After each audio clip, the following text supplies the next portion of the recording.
Welcome to this profound teaching.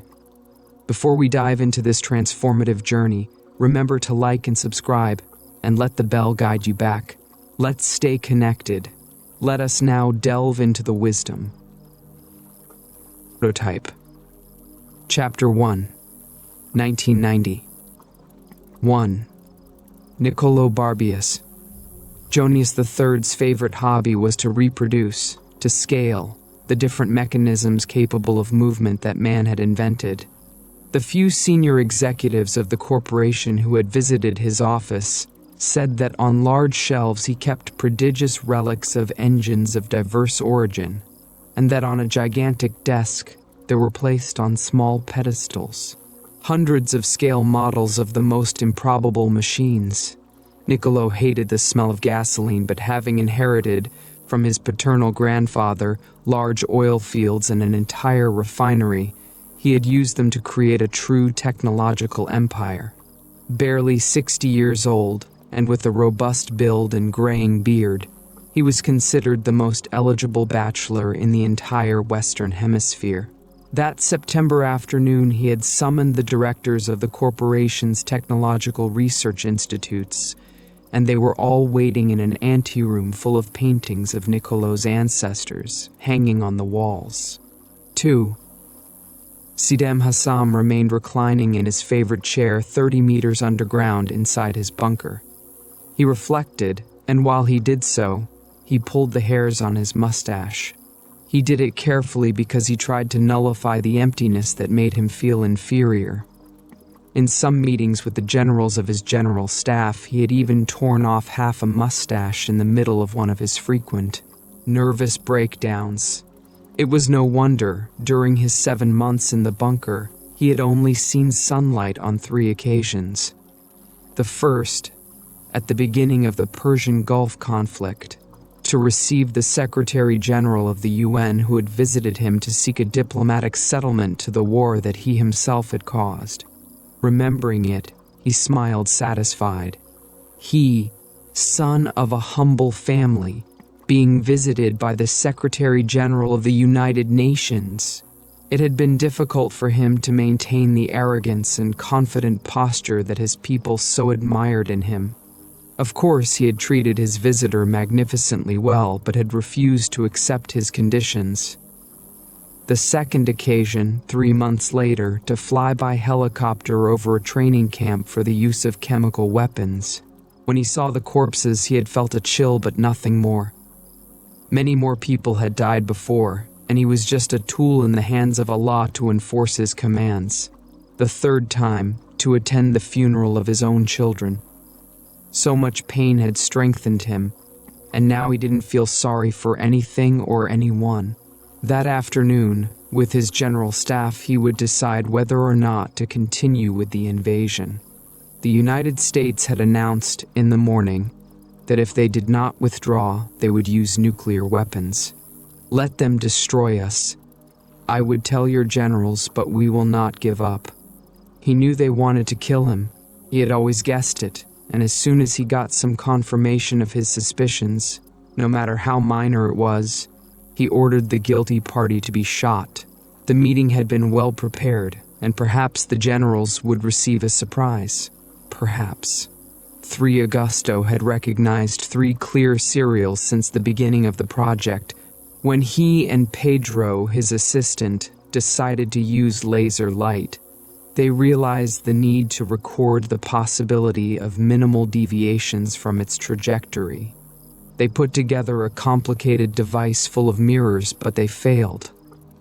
Then they went to the optical department of the instrument center, knocked on the first door they found, and entered an office where 2 technicians were discussing precisely the same thing they came to discuss. That was the first sign. The second was Petra. Augusto had met her 2 years before and was amazed at her sensitivity. She was a girl blind from birth, who claimed to be able to communicate with beings from other planets.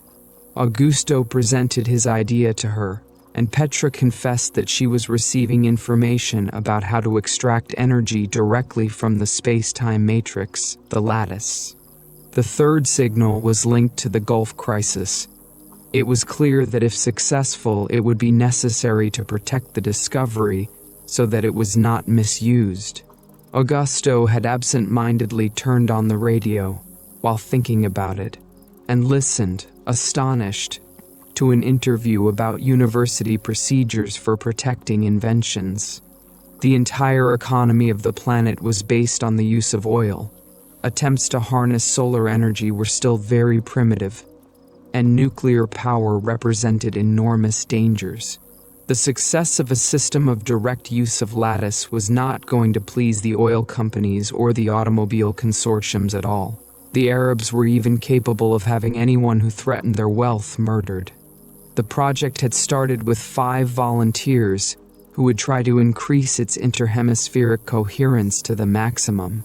The idea was that by achieving this, their neural fields would become indistinguishable from the lattice and could curve space. It was not clear how Augusto's ideas came to him.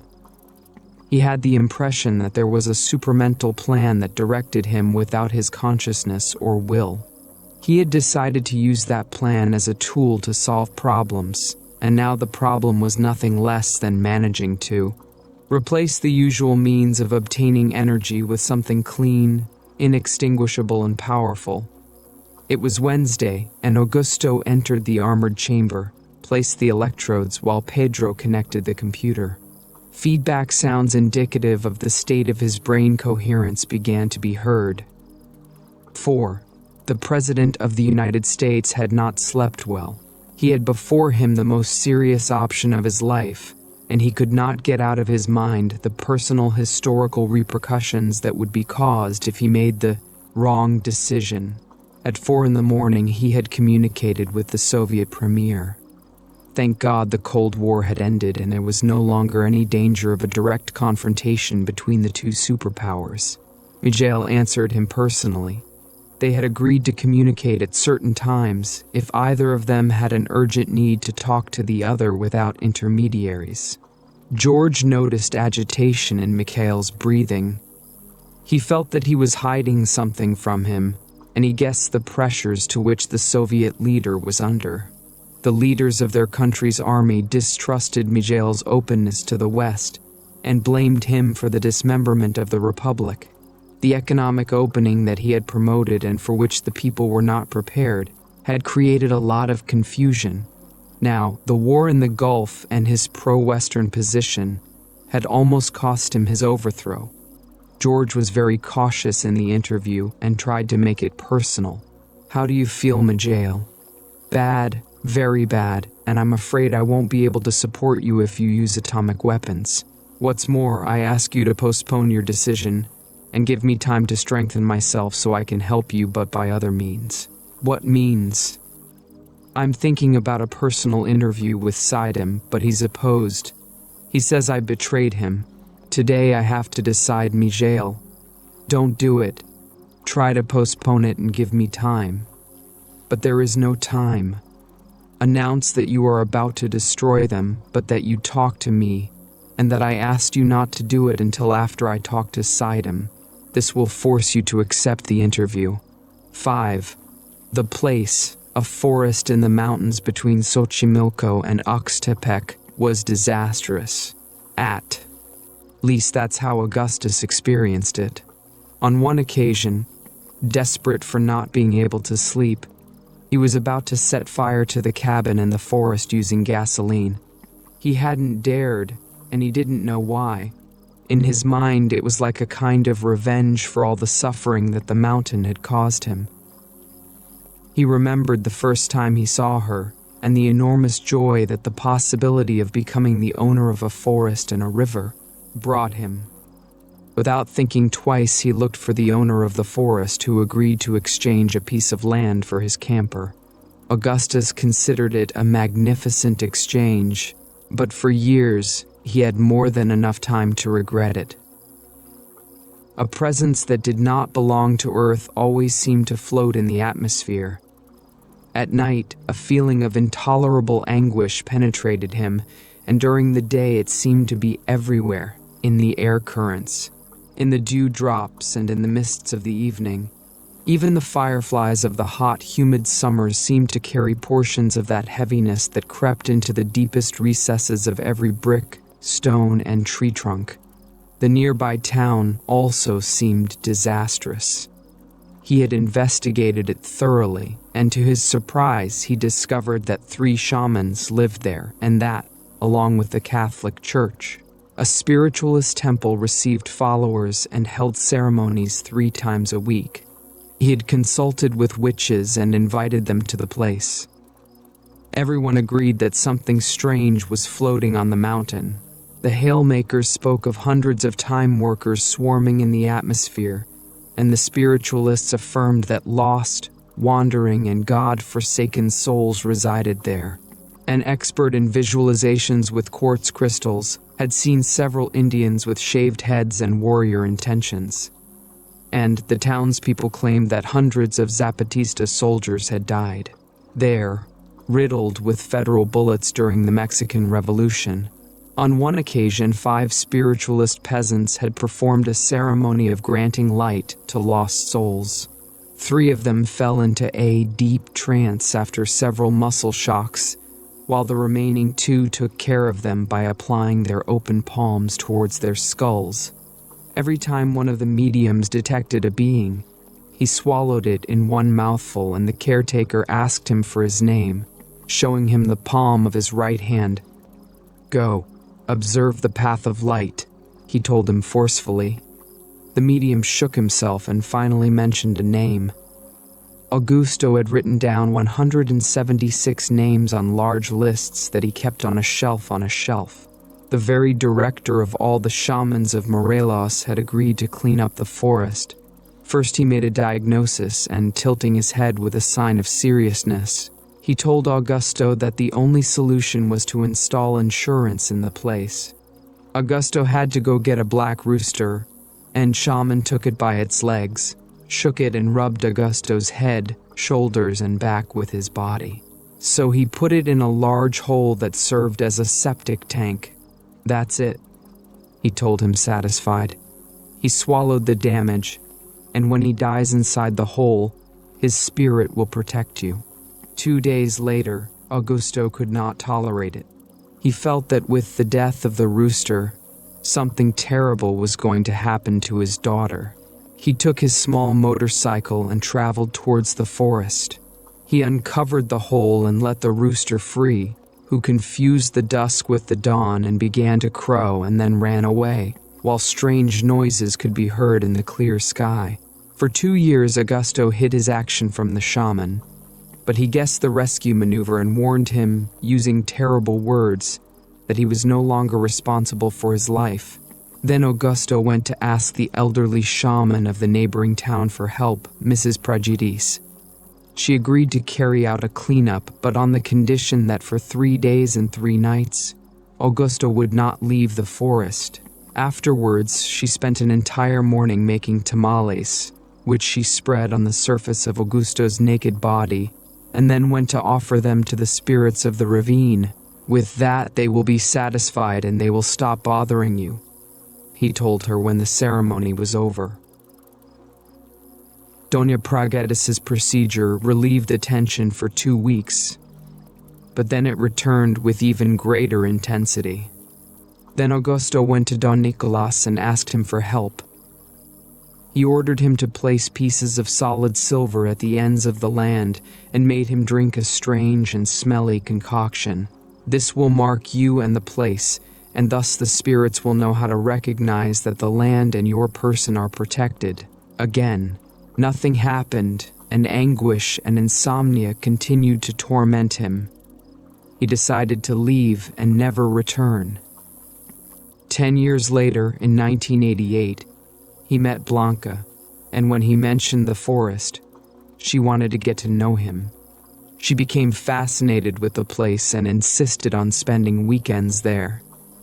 He started installing a fence and continued buying a stove and bringing kitchen utensils while he watched her in amazement, cooking peacefully and sleeping at night, as if nothing had happened, while he continued fighting with invisible presences and devastating energies. He began to suspect that perhaps the forest acted as a gigantic sucker of his own unconscious, traumatized by an unhappy childhood. Then Blanca decided that the place was charming and suitable for giving meditation courses. She convinced Augusto to build a meditation room, which ended up increasing the debts that the construction of the wall and the kitchen had started. Now not only the anguish of the dizzying energy tormented him, but also the creditors who demanded that he pay for construction materials and labor. One afternoon, Blanca announced to him that her project of extracting energy from the lattice would be resolved in the forest since the space-time matrix in it was very pure. In addition, there is a dimensional door through which you would receive answers to your questions. 6. Miguel's strategy had worked. Newspapers around the world announced with satisfaction that Sidem had agreed to the interview, and that after this he was preparing to withdraw from the territories occupied by the invasion on the condition that the Americans leave the region and do not interfere again in the affairs of the Muslim world. George made it a condition for the installation of a permanent UN monitoring body, and then ordered the withdrawal of his troops from the Gulf. Mikhail, George and Sidem met in Moscow and signed a non-aggression treaty.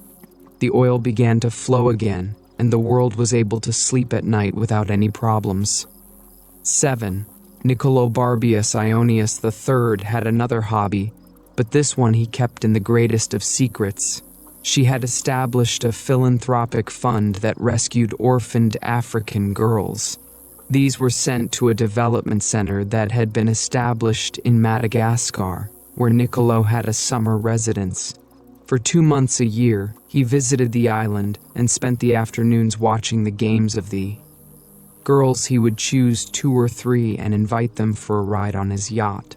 Everyone dressed up. Niccolo, a neighborhood barber. Naked and defaced girls sat in barber chairs and spread their legs while he shaved their pubic hair. The next morning, he returned them to the development center perfectly groomed and with a whole arsenal of toys and shiny dresses in exchange for keeping silent about the game they had played. At the end of his vacation, Niccolo returned to London where he attended to his business and received expert technology historians who showed him their latest discoveries. That day he had an appointment with Professor Weinstein from the University of Jerusalem, who was going to show him a sketch of the mechanism used by the besieged Masada to lift supplies from the desert to the top of the mountain where the Roman armies were sheltered. Niccolo could already imagine his pleasure in building the scale model, while his mind was filled with scenes of the girls from Madagascar. 8. Sidem was received as a hero after the signing of the Treaty of Moscow. His country's Ministry of Propaganda, led by a Nazi refugee who was a direct student of Goebbels, had managed to convince the population that Hassan had won a great diplomatic victory, and that increased his power considerably. If any general of his general staff had harbored the desire to overthrow him, now that idea had to be completely removed from his mind due to the suspicion that Sidem could guess it through some unconscious gesture. But this was neither necessary nor useful. The dictator had been informed by his secret service that 2 generals had taken advantage of the Western blockade by negotiating with supplies, and that another had tried to establish contact with the English to prepare an uprising against them. The leader and president of the Republic greeted precisely these 3 with greater effusiveness, but there was a reflection of hatred and revenge in his gaze as he extended his hand to them. Then everyone sat around a square table and Hassan began to talk. "We have triumphed, and let no one have any doubt about it. Now we must prepare better, because this will not be the last time we succeed. The army must be strengthened and new volunteers recruited. During the next 6 months we will dedicate ourselves to rebuilding, exploring new fields until we become the main oil supplier on the planet. That will be our best weapon. I also want our presence in each and every oil field and refinery in the Middle East. After a tense silence and with sparks that seemed to come out of his eyes, Sedum pointed to the 3 generals who had betrayed him. In reward for their bravery, I want to give them a special decoration. Sweaty, the 3 generals rose from their seats. 9. When Professor Weinstein left Niccolo's office, he prepared to receive his collaborators. He greeted each one, asking about their family, and then invited them to come to his office. Those who had never visited it could not contain their admiration, and one of them exclaimed out loud that it was incredible. Niccolo turned to look at him and smiled. Then he spoke. He told them that the crisis they had just gone through had enriched them considerably, but that optimism should not make them forget that everything was a warning. The directors looked at each other in amazement, and Niccolo continued, "The oil era is about to end. The reserves will not last more than 50 years, and we must find an alternative, a means of obtaining effective, clean, and cheap energy that is neither nuclear nor solar. I have decided to create a new institute in charge of solving the problem. I want them to hire the most advanced minds in the field. I will direct the work myself." 10. Pedro was a self-taught genius and had become an expert in lucid dreaming. 3 or 4 times a month he woke up inside his dreams creating worlds, oceans, people, and landscapes at will. When he arrived at the laboratory, he told Augusto about his latest dream adventures. "I could see myself in a mirror," I told him with enthusiasm. "I talked to several friends, and then I traveled to the Amazon."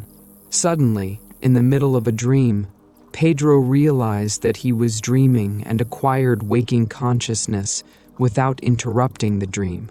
"Then I could decide to do anything, fly, create music or a landscape, or even interact with objects or with his own body by touching it, or eating some exotic dish that he prepared in a kitchen of his own creation." Augusto, for his part, had only had 2 lucid dreams in his entire life, but he was very interested in them. During his stay at one of the universities in the Mexican province, he had motivated his students to experiment with those types of dreams. After several weeks, they came to tell him the most incredible experiences. They told him that they managed to find themselves, several of them, within a shared lucid dream, and that together they explored the region or participated in common experiments. "What we like most," they told him with a mischievous look, "is that no matter what we do, they do not exist. Consequences." During the Friday seminar, Augusto came up with the idea. Staring at Pedro, he asked him to create a laboratory in a lucid dream, and in it, investigate the possibility of extracting energy directly from the lattice. Pedro agreed to do it. 11. It is a fluffy moon that fills everything.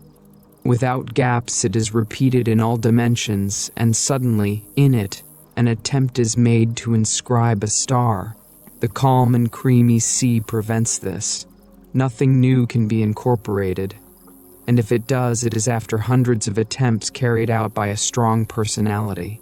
The moons oppose each other. They cover the star, trying to turn it into a moon until, due to carelessness, the form infiltrates, fussy and furtive, barely noticed, and changes with every moon. No one notices it after the fight. Time is necessary for the mixture to settle. Only then does it go unnoticed. From that moment on, everyone talks about the new star, and if they don't talk, they accept it, and if they don't accept it, it appears in their dreams. It multiplies and reproduces because the law of creamy cream stipulates it. It happens the same way with any new thought. It is first rejected because it does not fit. It threatens the established order. But if you insist, little by little it infiltrates, finding the root of consciousness until it then belongs to everyone. Nobody notices. Only the promoter is amazed at the spell, because what was previously rejected is now embraced and accepted as one's own. This is how you advance and proceed. This is how history is written. It seems like chance or accident of an original and new mind, but still behind it something grants and guides and attracts the movement. Slow, oscillating, fearful but certain and safe. Augustus thus imagined the collective mind. He was not able to visualize the three-dimensional modes of its activity, but he had plenty of experience in its effects. More than once, his mind had activated a revolutionary idea that only produced rejection among his colleagues. He knew it was a matter of time until the idea was adopted by everyone in a mysterious way. When this happened, his colleagues attributed the discovery to themselves, forgetting its origin. The first time this happened, Augustus was scandalized and enraged. He claimed his paternity. Now, he no longer cared about being recognized as an innovator as long as they stopped attacking him and allowed him to continue researching. For this reason, the idea of extracting energy from the lattice was kept a secret, only communicated to Pedro. He hoped that conditions would be favorable to make it public, and the oil crisis presented the opportunity. At an international congress, he released the hypothesis, but in the faces of his colleagues, he noticed the rejection and adverse judgment. He decided to continue alone because even Pedro couldn't think of anything. Every time they saw each other, Augusto questioned him about his dreams, and Pedro raised his shoulders and shook his head. 12. The letter arrived 3 months later. He kept it in his pants pocket and reread it every time he could. Now, sitting in the anteroom in the rector's office, he read it again. He had heard about Niccolo Barbius Jonius III, but he never thought that someone like that could write to him, much less in the terms in which he did so, directly and without preamble. Niccolo offered him the direction of the project to search for alternative forms of energy, and asked him to renounce all his obligations to the universe to join his corporation. Augusto put away the letter with a mixture of satisfaction and anger. He had requested an appointment with the rector to ask for funds for research, and was expecting a favorable response. The sedimentation period had not been very long, and the response of the collective mind was that letter, Augusto thought while waiting. They showed him into a large room decorated with a large university shield. A huge window allowed you to see the entire campus. The rector stood up from his seat to greet him, and they both looked into each other's eyes. At that moment, Augustus knew that he would not succeed. He presented the project, its possibilities and costs, and the alternative that was proposed to carry it out abroad. The rector was briefly interested, but it was more than obvious that he would reject the possibility of implementing it at the university. Augustus guessed that his controversial fame had preceded him, and heard the rector's kind but firm refusal. 13. A huge limousine was waiting for him at the gates of the international airport. She then took him to a vast mansion on the outskirts of London. They made him have dinner in one of the construction areas, and then accompanied him to his private rooms, telling him that Niccolo would see him in the morning, at breakfast. In the Mariana, the conversation was started by Niccolo with a forceful statement. According to him, the crisis they had gone through, and which supposedly no longer threatened the planet, was the first in a series that would culminate in the destruction of all the oil wells in the Middle East, and consequently with the greatest disaster for technology based on the oil. It was absolutely necessary to find a viable energy alternative, and quickly. He trusted Augusto to have a prototype ready in less than a year. Augusto listened to him absorbed, amazed by the certainty and power with which he spoke, but upon hearing the last statement he could not contain a thunderous laugh. His host saw him flashing in his eyes. "Does he not feel capable of doing it?" he said ironically. "I need," Augusto answered, clearing his throat, "to set up a laboratory, hire a whole arsenal of specialists, unlimited funds, and an environment without time pressures. Are you qualified to offer it?" Now Niccolo laughed, realizing that whoever was in front of him could not be treated as a simple subordinate. "Okay, but I need a prototype as soon as possible." Augusto did not like Niccolo's response. There was an authoritarian tone in her that he couldn't bear. He looked into his host's eyes and saw the greed and lack of humility reflected in them. After a long silence, he answered, "I accept to work with you only if you respect my freedom, refrain from giving me orders, and without leaving my position at the university." 14. Sidem Hassam reflected inside his bunker. 6 months after the signing of the treaty, his spies assured him that there were no longer American troops in Saudi Arabia, and that the surveillance commission that the UN had stationed in the region was ridiculously inefficient. Sidem only remembered one occasion in which he had felt completely satisfied, and that was when he knew that he was the most powerful man in his country. No one dared to contradict him, and every word he said was considered absolute. But the taste had not lasted long. There was always someone who opposed him in one way or another. He did not want to go to extremes, but the fact that it was not understood that all he wanted was the common good was intolerable. For this reason, the dissidents had to disappear, vanish from the earth, and even become null and void in the other world. That was the only sensible way to proceed. At that moment, he remembered what he had done with the 3 traitor generals. During their execution, they had taken a video that Sidem jealously kept on a shelf, and that he liked to see in moments of reflection like this. He got up from his chair, turned on the player, and waited for the first scenes to appear while pulling his mustache. He had ordered that they be dressed without anesthesia, but taking care that they did not bleed to death. After 3 days, the wounds had begun to become infected, and in terrible pain, they had been hung, using thin steel ropes as ropes. The execution had been public as a lesson of what would happen to anyone who dared to contradict and betray him. He felt a strange force within him that grew stronger as time passed. He assumed that it came from the love that his people had for him, and from having remained for so many months in the consciousness of all the inhabitants of the planet. It didn't matter that Westerners didn't understand his greatness. It was enough that their minds had been unified in his person. Of course, such power was not random.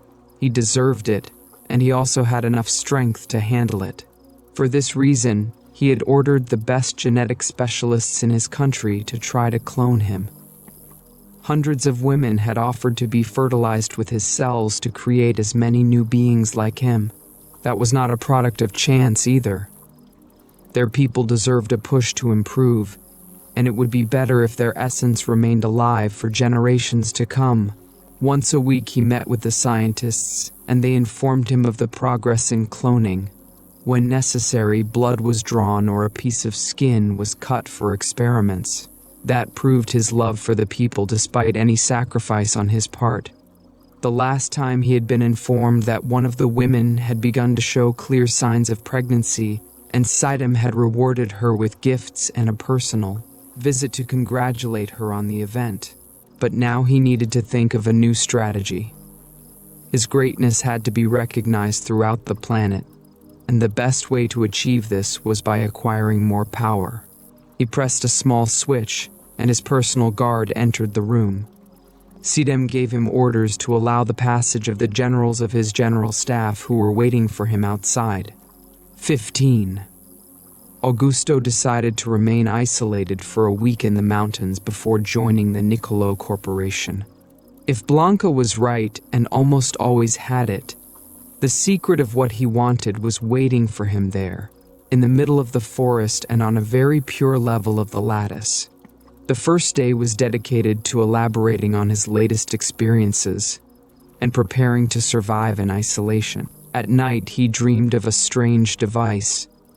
It was a kind of chair with pedals that operated a central wheel. By turning it, it raised the device along with its occupant. The faster you pedaled, the higher you went. When he woke up, he suspected for a moment that perhaps the undertaking was easy and the solution to extract energy directly from the lattice simple. He thought that the difficulty possibly lay in thinking that it was difficult. He gave up consideration after the morning meditation, and his mind went blank, not knowing how to proceed or which direction to go. He then decided to dedicate himself to the greenhouse. He entered the translucent structure and undressed completely, feeling the tropical heat and humidity caused by the airtightness of the walls and the plastic-coated ceiling. He transplanted several tomatoes by removing the small plants from the seedbed and watered them carefully, after introducing them into the soil. In the afternoon, an electrical storm broke out, and Augusto took shelter in the cabin, observing, through a window, the rays and their violet-blue coloration as they traveled through space. An electrical potential difference of billions of volts needed to be created to activate a spark the length of lightning. That spark united two separate pore clones in space through a gigantic chain of aligned electrons. During the night, he dreamed of a laboratory in which two large metal spheres were charged until air resistance was overcome. Electrical glows of all dimensions filled his dream. Suddenly, through a small door, a dwarf entered, carrying in his hands a silver thread that he used to interconnect the spheres. Within the dream, the dwarf explained that the thread was a superconductor, and that despite its tiny diameter, it would not be heated by the passage of current. Augusto woke up sweaty. Something in the dream had seduced and activated him as if it contained the seed of the solution he was looking for. He got up, and before having breakfast, decided to walk through the forest. As he did so, he remembered Petra and realized that he had not spoken to her since the day he asked her for help finding the solution. He walked to the neighboring town and contacted her through the public telephone. Petra told him that she did not have the answer, but that it involved the use of superconductors and metallic spheres. Augusto thanked him in amazement and returned to the cabin. 16. The main Brooklyn synagogue was completely packed. Most of its occupants dressed in black and covered themselves with white and striped ceremonial cloaks. They wore large beards and phylacteries that seemed to float at the sides of their hair, cut almost to the roots. Everyone was waiting for the rabbi, guide, and saint of the community. He was almost 100 years old, but remained active and totally lucid. He had brought together the main leaders of the Hasidic communities of the world to communicate an urgent message to them. In the atmosphere, you could almost palp the tension and impatience to hear the great tzaddik. That year, 5750 according to Jewish tradition, was the most appropriate time for the appearance of the Messiah. Although the Gulf crisis had calmed down, its birth and development had convinced them that the moment was approaching. Everything was predicted in the scriptures down to the smallest detail for those who could understand. And everyone understood that the rabbi's message would have to be associated with the imminent appearance of the Savior. Accompanied by his entourage, the old man entered the synagogue while silence fell and everyone stood up. Seeing him face to face was a privilege that no one would forget, and being there about to hear a revelation activated the collective spirit, as if a gigantic electric spark had ignited all the hearts. The rabbi came to the pulpit and asked the congregation to sit down. 17. George was woken up at 5 a.m. by the Secretary of Defense. A Pentagon spy satellite had detected suspicious troop movement on the Saudi border, and 2 security agents stationed in the area claimed that the Iraqi missiles had been alerted to change position. Upon hearing the news, the President of the United States suddenly remembered an image from his dream. In it, the number 666 appeared at the end of a statement. He tried to push the image out of his mind, but it activated another memory. The number of the UN Security Council declaration ordering the blockade against Iraq was precisely 666. For a moment, George went back in time and saw himself as a child attending a sermon by the parish priest of his hometown. He was talking about the same number, but George couldn't remember what he was talking about. He interrupted the general, taking him by surprise because of the unexpectedness of the question. "What does the number 666 mean?" "God, George, how can you ask that?" "What does it mean?" insisted the president. For a moment there was silence while the secretary tried to solve the riddle. "I think it appears in the book of Revelation, 18. It was one thing to have ordered a general alert in preparation to aim the missiles at all the oil wells in the Middle East, and another to carry out the threat. Between the order and its execution there was a universe of possibilities that Sidon was not able to encompass despite his cunning. Although he wanted it ardently, not everything depended on him. He knew that the Pentagon had already realized his intentions, and that the American president should have been informed. Surely she would receive some warning, and depending on her tone, she would know what to do. What the North Americans did not know was that in each well, and for 3 months, there were their officers disguised as technicians and detachments infiltrated among the workers. One order from him was enough to destroy everything, and the West could no longer entertain any doubts that it would do so if necessary. Sidem prepared to wait for news in the most pleasant way possible. He called Fatula, his favorite lover, closed the doors of the bunker, and asked her to dance in front of him. 19. The rabbi began to speak and told a story about a town flooding. The local carpenter heard the fall of the rain, witnessing how the water level rose. Being a pious man and with unfailing faith, he told God that if his life was in danger, he would only accept being saved by him and by no one else. The water began to penetrate his house, and he had to climb to the roof. It was still raining, and despite being several meters above street level, his legs disappeared, covered by the current. At that moment, a boat appeared with a rescue detachment. "Carpenter!" they shouted at him. "Get on the boat before it's too late." He replied that he couldn't accept the offer. He trusted only God and only He would save him. When the water reached his chest, another boat appeared, but he had to move away due to his refusal to get on it. When the current reached his neck, a rescue helicopter appeared and threw him a ladder, but told them that he could not accept any help other than that of God. After drowning and in front of the celestial throne, he complained to the creator of the universe, "Why didn't you save me if I trusted you so much?" And God answered him, "I sent you my help 3 times and you rejected me." The congregation, as one man, sighed, moved by the tzaddik's words. His message, full of intelligence, had moved them, but one of the attendees asked for clarification of its meaning. The rabbi smiled and answered out loud, "The universe is created every moment, and all our conceptions about God are like a blade of grass shaken by the wind. The Messiah lives and is about to manifest, but he will appear and will be identified only by those who have no preconceived ideas about him." That was a revolutionary and almost heretical statement.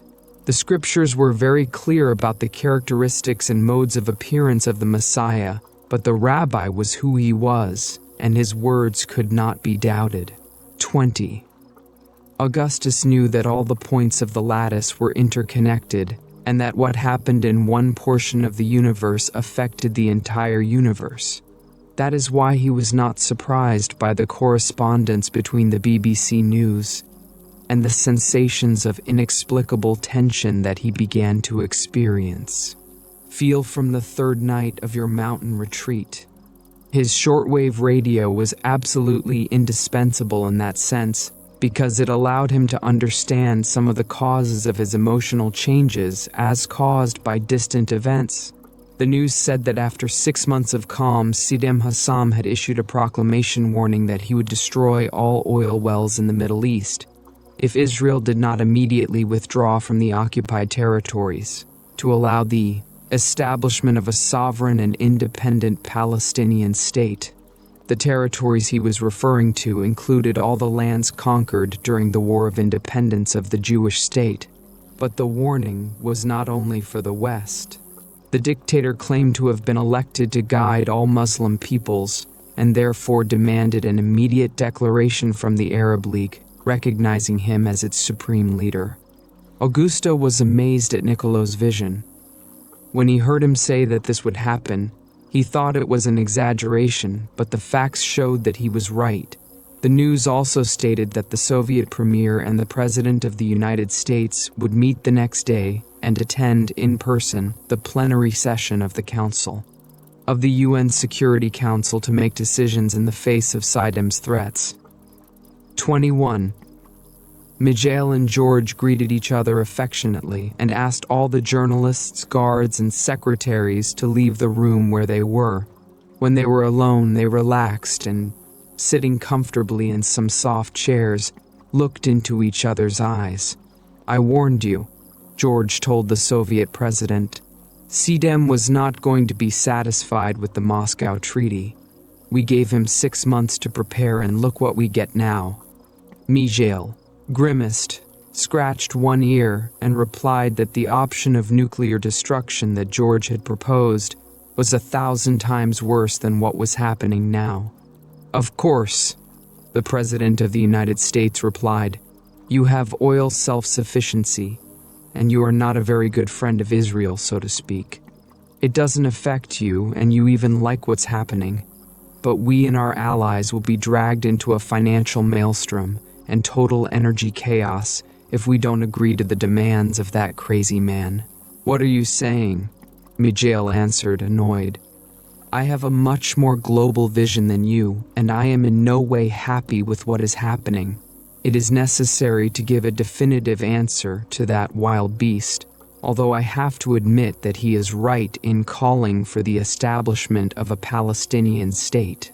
"But you don't realize, Mijail," George replied, "that his proposal does not arise from a genuine desire for give justice to the Palestinians. He wants to become a new Muhammad, and his maneuver is purely political. Furthermore, not even the Arabs themselves accept his leadership. The King of Saudi Arabia informed me in the morning that he will never submit to or accept Saddam as a guide. He does not consider him qualified, and the religious leaders of Islam do the same. Saddam needs the support of the Palestinian masses and owes a debt of gratitude to Arafat for supporting him 6 months ago.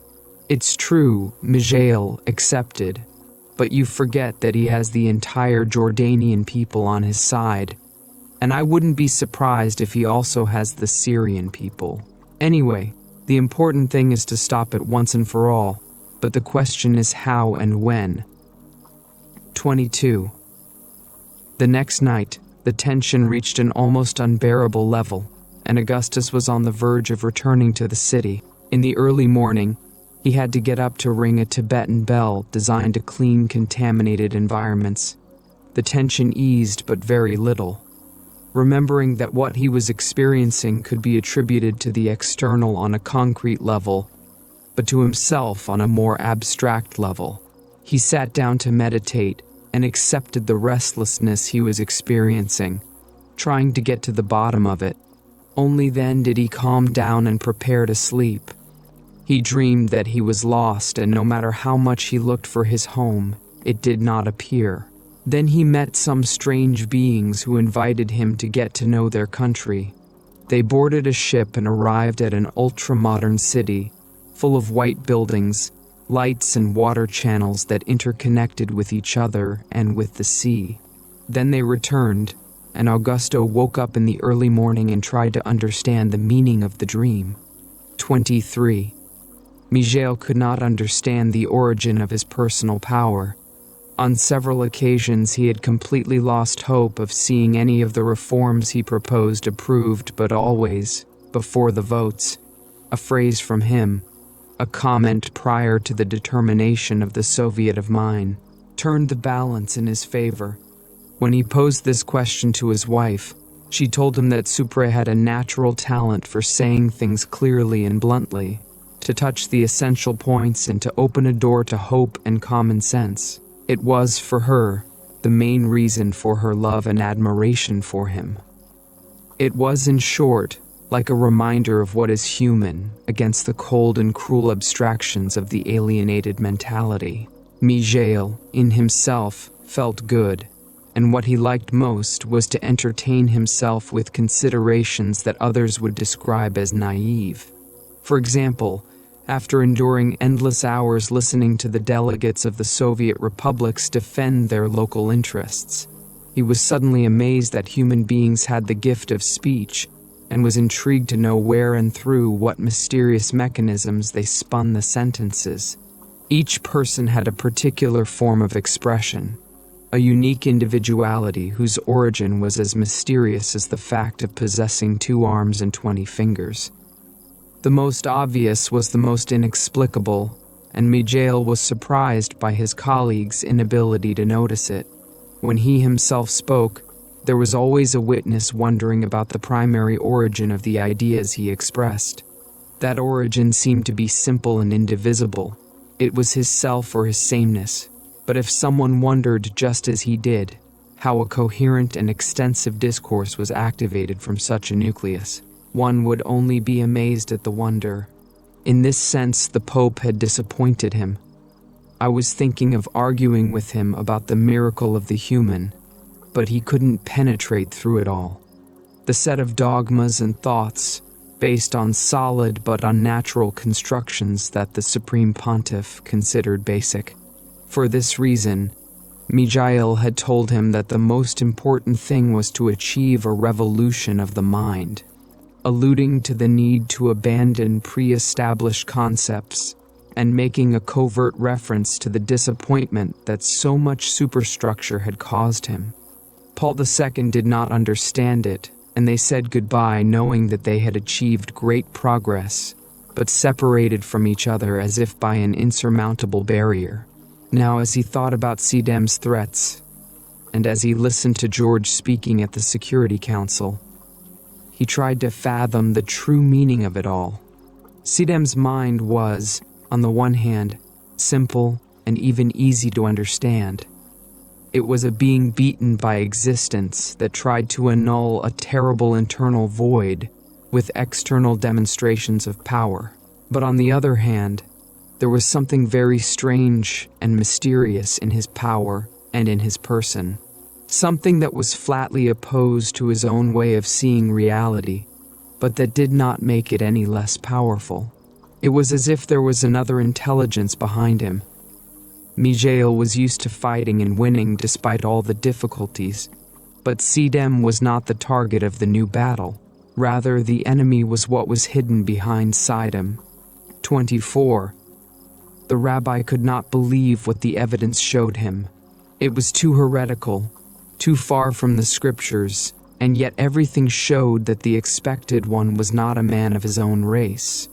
He himself had said it before the congregation, recognizing it meant discarding all preconception, but what was happening was too violative of all his principles and knowledge. He imagined what would happen if he shared his discovery: the Messiah is not Jewish.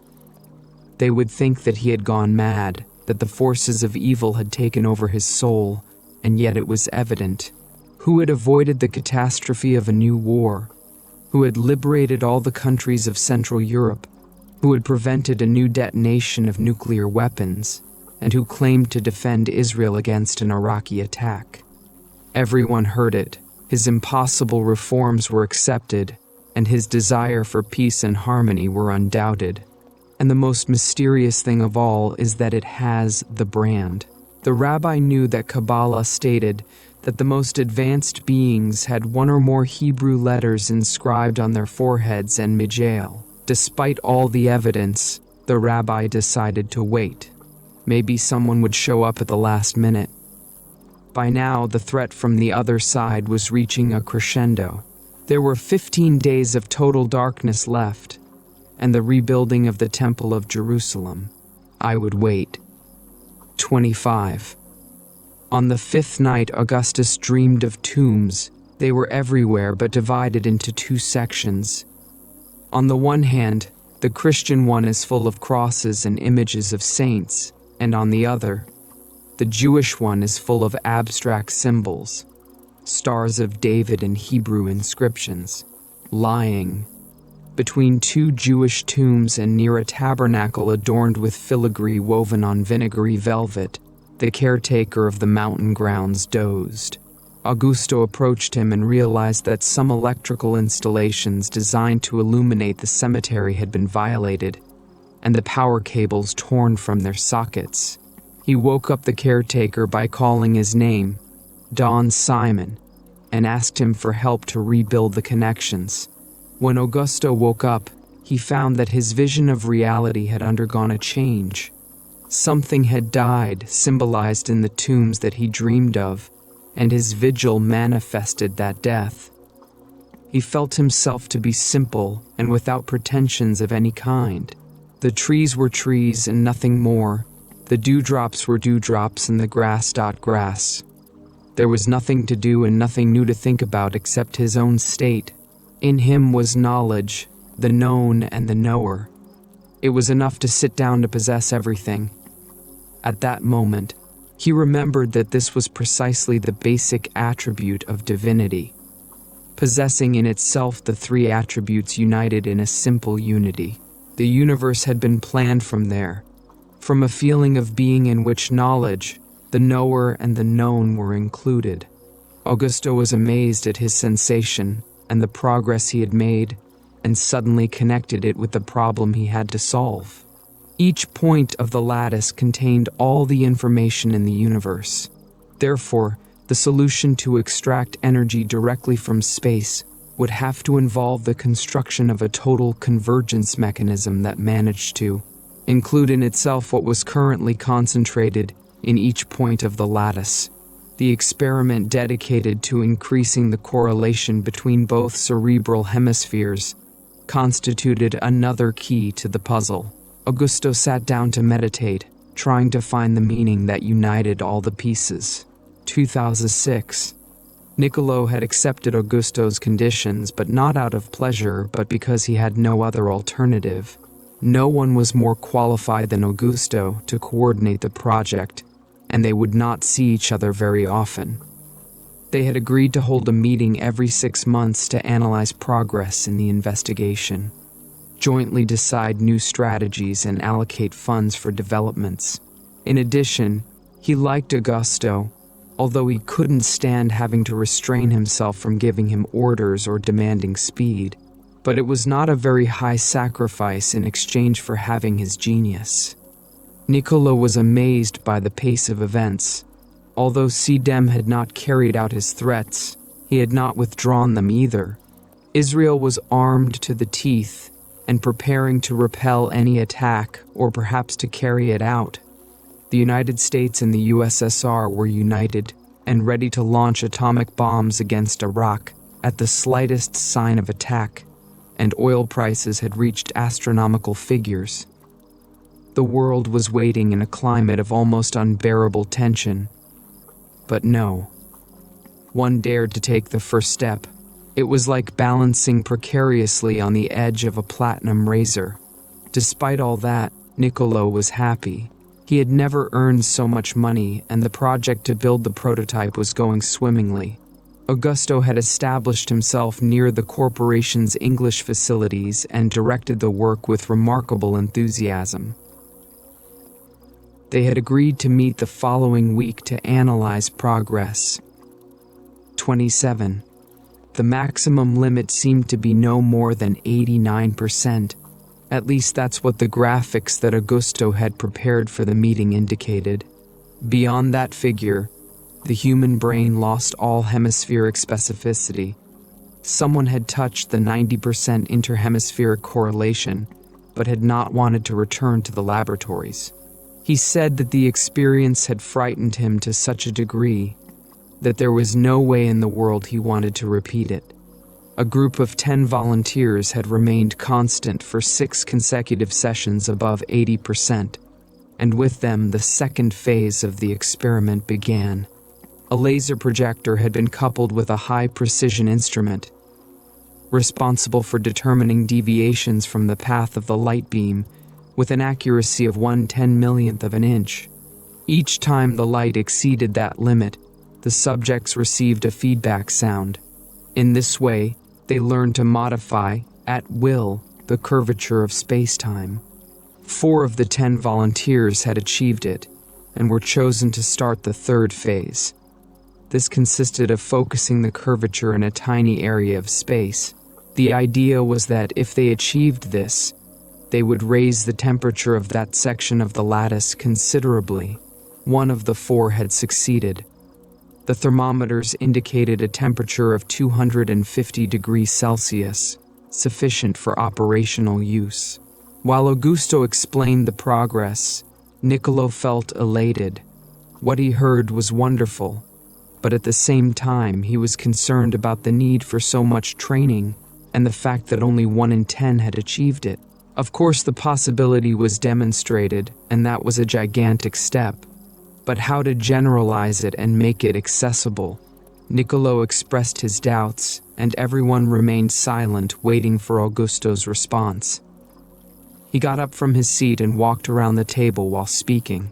The idea is very simple. A brain functioning at a very high level of coherence develops neural energy fields that are not very different in their morphologies from the basic structure of space-time.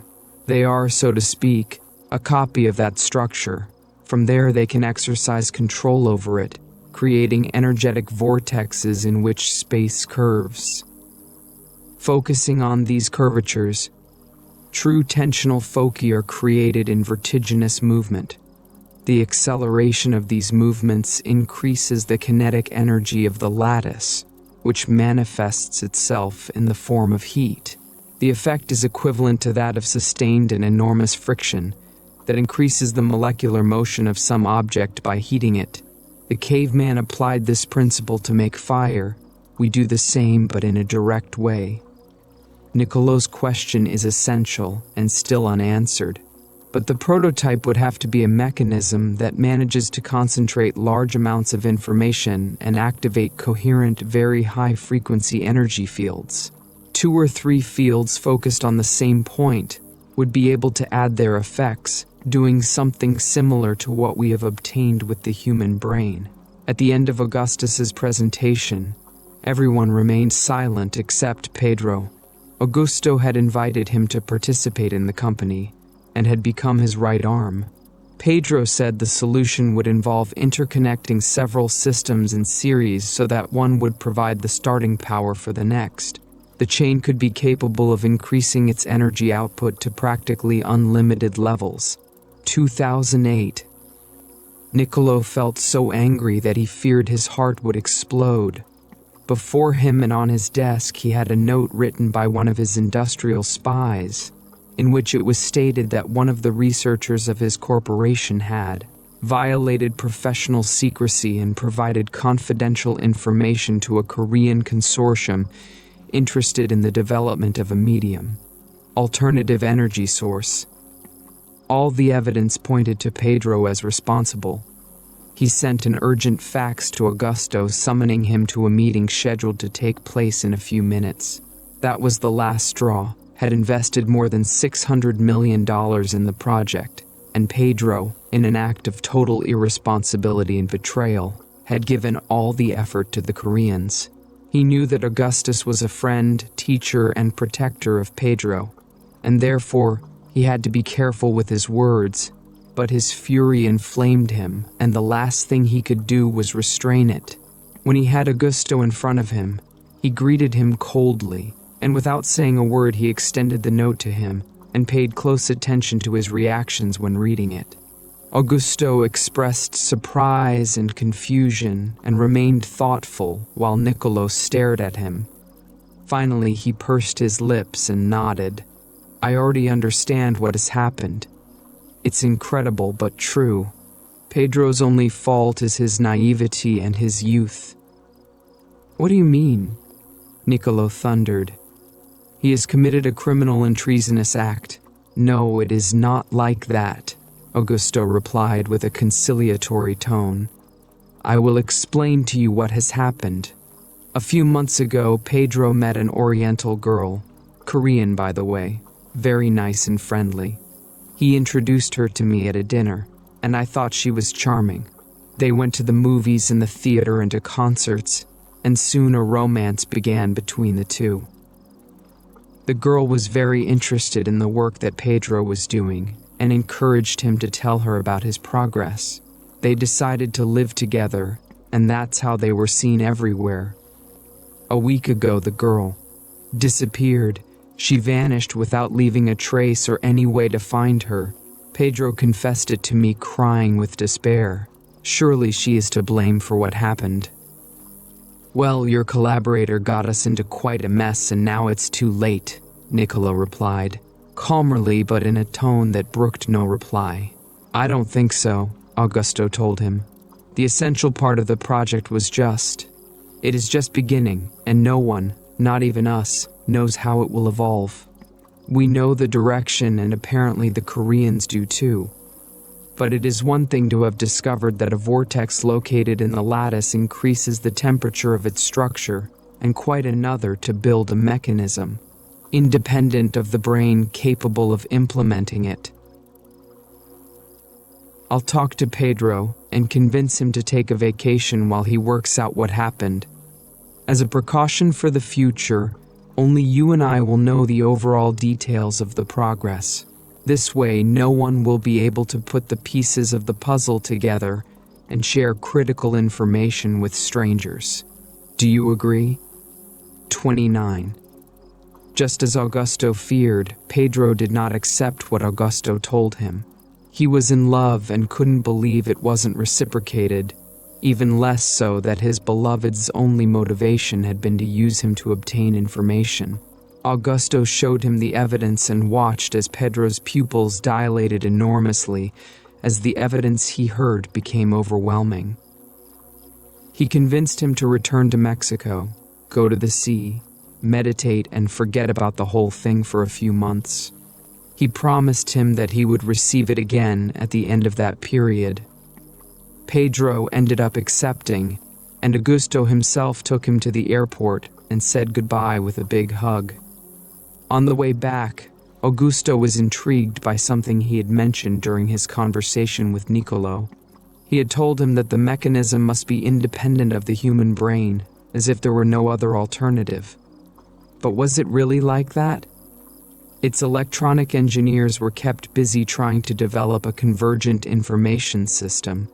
The idea was to interconnect several data processing modules in such a way that each level of them algorithmized the information from the previous one.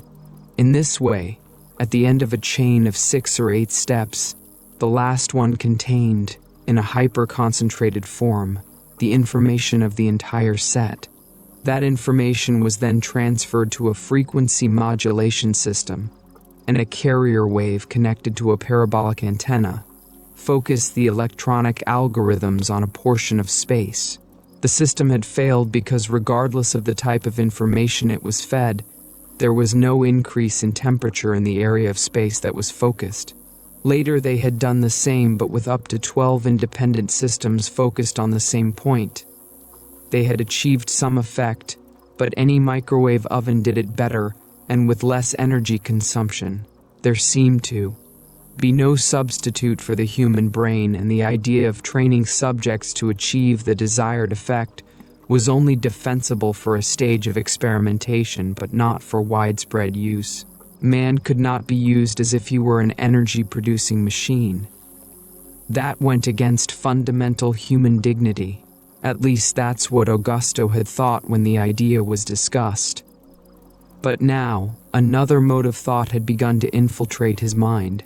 Why not think about a brain-matter interface in which any operator could participate using his or her own brain activity, not as a mechanical machine but as a conscious and voluntary collaborator in the process? Wasn't it the same thing that happened when an aviator piloted a ship or a mechanic used his lathe? Both had to concentrate their minds on their work and use it to coordinate their mechanical instruments. That was not degrading or inhuman, but a healthy and constructive activity. Why not think of something similar where the human brain could participate directly? Furthermore, if what was required was high brain coherence, such participation could even be beneficial for human development. 30. Arnanesia in Rishikesh. The Ganges ran soft and cool between the slopes of the Himalayas, winding between the dozens of ashrams that flourished on its banks. The early morning meditation at the Sivananda Temple of the Divine Life Society had just ended, and the orange-robed monks, their disciples and the foreign visitors were doing their yoga exercises before breakfast. The news of the imminent war in the Middle East had not changed the customs of the yogi community in any way. If anything, they dedicated part of their meditations to purifying the planetary energy, creating, with their minds, a protective vibration that they sent towards the conflict zone. For the rest, they continued with their prayers and daily activities. One of the monks had become famous because NASA, aware of his ability to remain in a dormant state, had invited him to train astronauts in the difficult art of using the smallest amount of oxygen for periods that lasted hours. Augusto had obtained this information from the North American Space Agency and was in India to meet with the yogi. I sensed that I would obtain valuable information for the project. The central courtyard of the ashram was a spectacle full of life, where enormous cows walked placidly and undisturbed alongside monks in robes. One or another foreigner playing the drum and cues of renunciates, waiting to be fed with kitchen leftovers. Under a tree, a beautiful girl was surrounded by admirers. I taught them to weave necklaces and bracelets using threads from all colors. He claimed that by selling them he had been able to pay for a trip around the world. Augusto stopped to listen and envied the simplicity and naturalness of the young woman. He, on the other hand, was full of responsibilities and time was running out. Now that the Koreans knew the secret, it wouldn't be strange if they were ahead of them with the prototype. In reality, that didn't affect him as much as it did Niccolò, but he was committed to him and didn't want to let him down. In the distance, he saw the figure of a monk and recognized in his face the same features of the person he was looking for. He approached him and addressed him directly. He explained his intentions, and the monk asked him about his knowledge of consciousness. Augustus's answers did not satisfy him. He told him that before he could be of use to him, he would have to learn to observe and control his mind. The monk agreed to teach him, and they agreed to meet daily at 4 a.m. 31. The great rabbi's funeral was attended by hundreds of thousands of his devoted followers. New York City came to a standstill due to the immense crowds of Hasidim who accompanied him to the Jewish cemetery.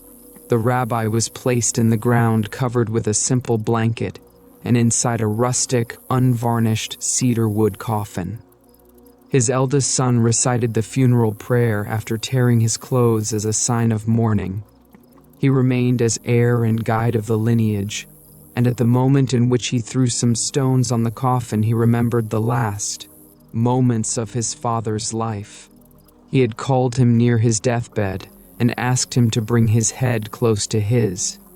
He seemed to want to say a name but couldn't. The son was able to feel the immense effort his father was making, and simultaneously the struggle that was developing inside him. It seemed that at the same time that he wanted to say a word, he was hesitating to do so. The son heard his dying father's labored breathing and tried to understand. The rabbi pronounced the letter M but could not complete the name and died. 32. Outside of his classes in the early morning, Augusto had all the free time to think. Walk through the forests surrounding Rishikesh, or immerse himself in the frozen Ganges in the afternoon hours, when the atmosphere warmed to 40 degrees Celsius. In a notebook, he wrote down his ideas and thoughts and the content of his dreams. He was very intrigued by the relationship between the spheres he had dreamed of, their electrical charge and the superconducting thread that interconnected them. He could not discover its meaning and its relationship with the prototype. The classes with his new teacher had not managed to clarify much for him either. They dedicated themselves to reviewing the knowledge of classical yoga, as Patanjali had described it in his aphorisms. Only in one lesson had Augusto managed to sense a possibility. According to the teachings, time and space could be transcended, as if the mind could function as a superconductor, interconnecting events without intermediate resistance. Sitting on the shore of the Ganges and watching the small waves that formed at its interface with the sand, Augustus suddenly understood the relationship. It was very clear and in accordance with quantum mechanics. Lattice deformations occurred between two electrically charged metal surfaces. The spheres of his dreams and those of Petra's clairvoyances represented that mechanism. The brain and its neural fields were the superconductors that established and modulated the connection with the spheres. But to be able to act as a perfect superconductor and re-establish the connection, one had to die to oneself, as in the dream with Don Simon. That death of the self was what yoga taught. Augusto got up from the sand and turned to the left. 3 sadhus completely covered in ashes performed ablutions in the Ganges while a bouquet of yellow flowers floating on its surface was carried away by the current. 33. It was snowing outside, and a soft wind swayed the tops of the pine trees and hissed as it passed through their branches. Inside the cabin, Augusto and Blanca embraced on an armchair, watching the bright fire and the sparks that the logs in the fireplace gave off. Blanca was eager to hear about Augusto's adventures in India, and he was eager to tell them to her. He had learned so many things that he didn't know where to start his story. He looked into her eyes and began to speak. In Rishikesh, I learned to recognize my own states and control my mind. I could focus my attention on a topic or object for up to 30 minutes without getting distracted or wandering. I became an expert in a technique of direct knowledge called samyama, with which one can penetrate the meaning of any being or object by knowing it within. But what I was looking for, an appropriate technique to achieve generalized management of the system, I could not find there. A sadhu with a long beard and an orange robe revealed to me that in southern India, there was a place where I would find what I wanted. I found the place after thousands of adventures. There they taught me a way of breathing that purified my mind of all noise. It consisted of repeating a mantric phrase in synchrony with abdominal breathing. The effect was wonderful because, in addition to mental clarity, it allowed me to concentrate my attention on any area of space, at will, and in the way I wanted most. That was perfect and adequate for my purposes, but I imagined a driver of a car with an engine that interacts directly with the lattice, breathing in that way, repeating a mantra, and not being able to concentrate on the road or talk to his companions. And I realized it wouldn't work, but I was so pleased with myself that I almost forgot the purpose of my trip.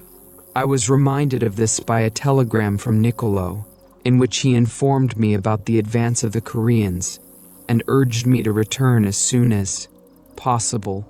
Then something truly wonderful happened to me. I don't know how to explain it to you, but it was like a sudden and absolute revelation. I realized that there was no need for special training or magnified concentration. All you had to do was connect a tiny electrode located in the vertex area on the surface of the scalp. With the prototype, something simpler than fastening a seatbelt, the connection with a food prototype to the system with the human brain in the area where its activity is averaged naturally. Blanca turned to look at Augusto with a questioning look. She did not understand what advantages what he had told her would represent, or how this would solve her problem. He felt that it was too simplistic, almost childish, to think that a wire connected to the head could revolutionize all the energy-obtaining systems on the planet. He showed it to him and he laughed with pleasure. "But it is not about an ordinary wire," he answered as he hugged her. "It requires a superconductor, and that's where the problem lies. We do not have room-temperature superconductors, but there are many indications and works that indicate that we will soon have them." Blanca found that interesting but very unromantic. She wanted Augusto to forget, for a moment, his plans and worries and simply hold her and love her. She made an attempt to get closer, and when Augusto was about to kiss her, the phone rang. It was Niccolo urging him to report to his office immediately. 34. Now Augustus was the one who was furious. He told Niccolo when he was in front of him. He would not tolerate Niccolo's interference in his private life, even once again. He felt persecuted by him, and pressured to a limit that he could not tolerate. I knew that this was a race against time and that the Koreans had almost caught up with them, but after all, what was at stake was a system that would solve everyone's energy problems and put an end to pollution and planetary deterioration, and not a private company whose sole objective was to enrich a few or give them power over others. Niccolo couldn't believe what he was hearing. It was inconceivable that someone who worked for him could say that. This demonstrated a total lack of solidarity, a true betrayal of the most sacred principles of business ethics. He looked at Augusto, calculating what might happen if he fired him. Possibly he would join the Koreans, but after all, the work was so advanced that the technicians of his corporation could continue it without the help of this conceited Mexican. But what if it wasn't like that? He would have to behave cleverly. First, he would get all the information that he had surely obtained in India, and then he would hold a meeting with his scientists and propose the possibility of continuing without Augusto. Niccolo smiled his best smile and apologized. That would not be repeated again. Augusto accepted the gesture and told him what he had discovered. They hugged goodbye, and upon seeing him leave his office, Niccolo hurriedly called the project's technical coordinator. 35. Augusto found out 2 weeks later. "I was out." Niccolo communicated this to him through a memorandum. She tried to talk to him, but all the doors were closed. He was denied access to the laboratories and received a check with his last payment. With the money, he bought a return ticket and returned to his original position at the university. For 4 months, he felt depressed and hurt by the events, but he soon began to recover and decided to continue with the project alone. Chapter 2, 1502. 1. The Anahuac Valley shone at dawn like a jewel. Orange and golden glows emanated from the waters that surrounded the great Tenochtitlan. The activities of the central market had begun 2 hours earlier, and the merchants were arranging the vegetables, fruit trees, and precious stones on large, shiny banana leaves. Carrying a bundle on his back, Cuauhtémoc walked overwhelmed by the weight. He descended from a noble family related to the great Tlatoani, and precisely for this reason every morning, long before the sun rose, he had to go to the market to do heavy labor, experience suffering, and mix with the lower classes as part of his education and training. He was destined to become a great leader, and therefore he had to forget about himself. He knew it. He had been told and warned so many times that it was already part of him, despite his young age. He had learned not to complain and was compensated by what he learned. Everything here on Earth is a reflection of the cosmos, and man's mission is to collaborate with the functioning of the universe. He approached the vegetable merchant and unloaded his package, while thinking about the above. 2. The hum of the jungle filled the atmosphere as the 4 Mayan priests stood around the crystal table listening, but they were not interested in hearing the song of the nocturnal insects or the roar of the great tigers that thus announced their power and vigil. Rather, they attended to their interior, searching within themselves for some sign and message. They were in charge of establishing a bridge between their people and the powers of the cosmos, and every night they carried out their work to, the next morning, report to the great priest. For 2 weeks, a strange vibration had penetrated the quartz, something that none of them recognized as familiar, and that was extremely alarming. They had been trained from a young age for this work, and were so sensitive that they managed to detect the appearance of a comet many months before it became visible. Solar explosions were recognized by them, as well as any changes that occurred in the stellar arrangements of all the ends of the universe. But what they felt now did not correspond to anything known. It seemed to come from the Earth itself as an omen of future events of great magnitude. When one of the priests fell ill, his quartz crystal took his place, manipulated by the other 3. But now there were the 4 of them, and even though the energies were similar for all of them, they could not decode them. In the early morning, one of them managed to understand part of the message and communicated it to the rest. What we detect, he told them, is the existence of a strange civilization that is approaching. 3. Montezuma, the great Tlatoani, loved to drink the chocolate that was prepared by the maidens of his entourage. They offered it to him sparkling in glasses of pure gold after a bow in which the person who gave it to him did not dare raise his head, so as not to see the great Tlatoani face to face. That night the Lord of Consciousness would attend an extraordinary event at the temple of Tezcatlipoca. But first he had to attend to the Mayan ambassador, who brought him a message from the high priest of that town, whose territory was very far to the south. Montezuma, dressed in his golden sandals, his great plume, and a white linen garment beautifully embroidered with gold, silver, and precious stone brocades. The great Tlatoani greatly respected the Mayans for their cosmic and divine knowledge. However, he knew that they no longer had the spiritual height they had before, and also the relations between both peoples were not very cordial. He moved to the reception hall and prepared for the visit. He personally attended to the ambassadors in his capacity as responsible for the external relations of the Aztec people. Since childhood, he had been trained in diplomacy and the priesthood. He was an expert in the divinatory arts and a scholar in the knowledge of the intricate Aztec religion. He knew, with all conscience, that his place was temporary, not because he had been warned on the day of his coronation, but because he occupied the chair that truly belonged to Quetzalcoatl, whom he awaited on the day of Xiconaui Echecatl in the year Ciacatl. The Mayan ambassador made his entrance accompanied by a large entourage. It was decorated with feathers of all colors from those birds that were abundant in the south and were famous for their ability to imitate human speech. He prostrated himself before Moctezuma and offered him his heart and mind, touching his chest and forehead with the palm of his right hand. Immediately he offered him the gifts that his people had sent him.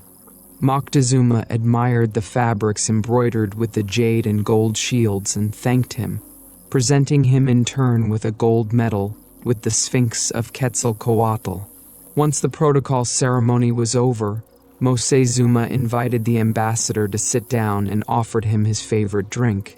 The ambassador told him the messages that the priests had received, and Moctezuma interpreted them as the first signs of Quetzalcoatl's return.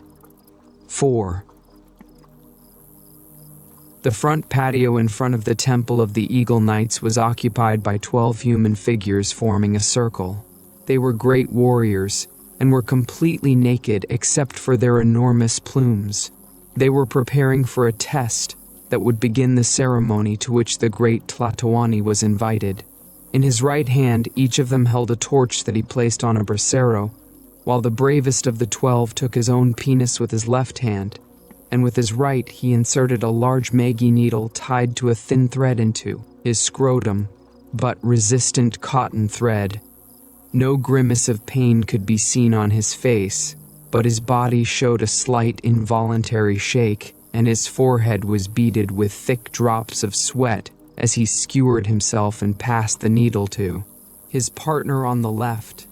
He did the same, and so did each of the 12, until they were united by the thread that was tied at their ends. Then they took the torches, and while the drum was beating, they began to dance in circles. On their feet they had shell necklaces tied that vibrated with each step, and filled the atmosphere with that offering of bravery and heroism. Their dance meant union and power, and with it they collaborated with cosmic unity. They danced for hours until the drops of blood they shed formed a closed circle. At that moment, Montezuma made his appearance. He circled the circle 3 times, and then headed to the temple of Tezcatlipoca. Inside, the light of torches placed in niches in the walls shone, and in the center a large stone table was waiting to be occupied by the first volunteer. The great Tlatoani greeted, High Priest of Tezcatlipoca, dressed in a blood-stained robe and holding a large obsidian-bladed knife. 2 children were watching the scene. They were the most distinguished disciples of the High Priest. An old man with a sunken chest entered the room and lay down, face up on the stone. The High Priest stood next to him and without hesitation introduced the knife into the sick man's chest. He cut the vertebrae and removed the heart. He broke it in 2 and scraped the inside with the tip of the knife. Then, he joined the 2 parts, introduced them to the chest and he placed his hands on the large wound he had made and asked it to be closed. She did so before the astonished eyes of the children and the great Tlatoani. The old man was lifted up and placed on the ground. That night, the same intervention was carried out with 12 patients, women and men, and at dawn, after having rested for several hours, everyone got up and greeted the sun. Montezuma descended the steps of the temple, proud of the scope and power of Aztec science. 5. Cuauhtémoc headed to the market. The fact that he had stayed awake all night in the temple of Tezcatlipoca did not exempt him from fulfilling his obligations. He transported packages from one place to the other and helped several merchants arrange their merchandise, but his mind was in the stone chamber, and his eyes were in the portents that he had witnessed. He could not get away from his memories, although the Aztec discipline forced him to remain attentive in the present, observing everything and recognizing signs in everyday events and cosmic messages. No matter how hard he tried, he could not forget what he had seen, and he wanted, with all his heart, to learn to do the same as the High Priest. At 8 in the morning, he went home and without rest helped with the cleaning tasks and ate a frugal breakfast consisting of tortillas and beans with chili. Their diet had to be the same as that of the people, no more, no less. At 10 in the morning, he entered the Calpulli, greeted his mentor by bowing, and prepared to unravel the mystery of the codices and learn their contents by heart. His teacher claimed that there was a unique energy manifested in dual form at the base of the universe that kept everything in its place and nourished everything. He was Omeotl, the owner of what was closest, and they, his students, had to learn to recognize him and always keep him in mind. To achieve this, they had to purify themselves in order to open themselves to its influence and be able to make use of it. What they had witnessed was the concrete manifestation of that power in the hands of the High Priest. He received that energy without veils, because he had forgotten himself, and it filled him with all its fullness. It passed through his body and he manifested it. He who separated from Omeotl lived in the corrupt and distressing darkness of a meaningless life.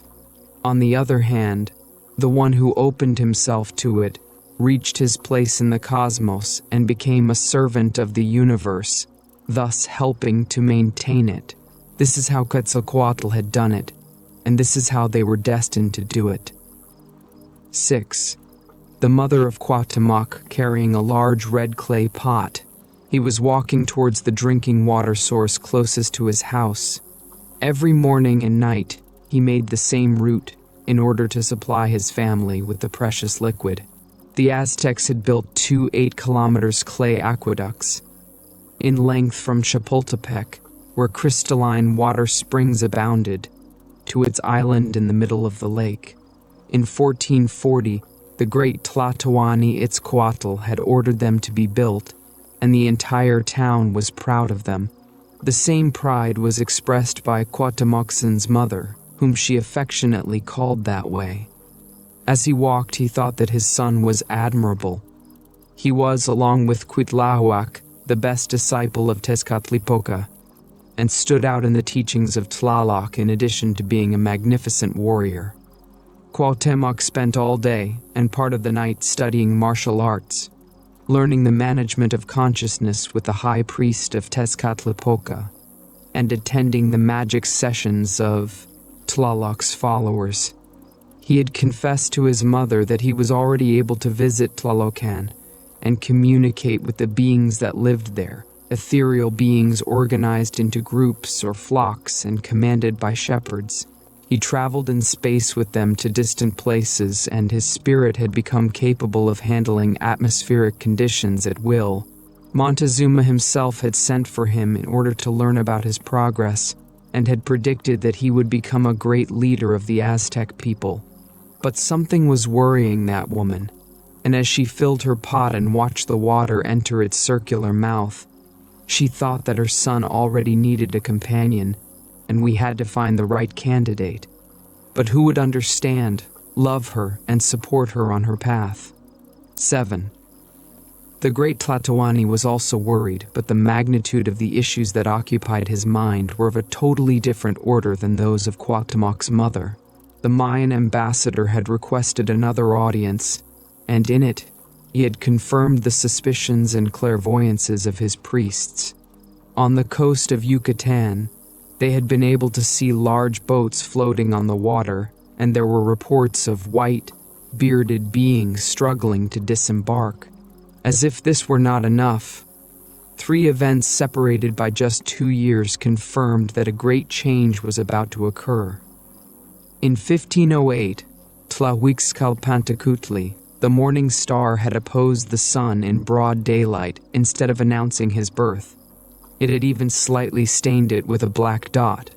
A year later, about midnight, half an hour or so, one of the guards came and said that towards the east, he had seen smoke coming out that thickened, and it was so white that it shone and gave such clarity that seemed like noon, and that it was growing more punctually than it was almost the same as the sky from the earth, that it seemed that it was walking like a great white giant until dawn, and then it dissolved little by little until be consumed in nothing.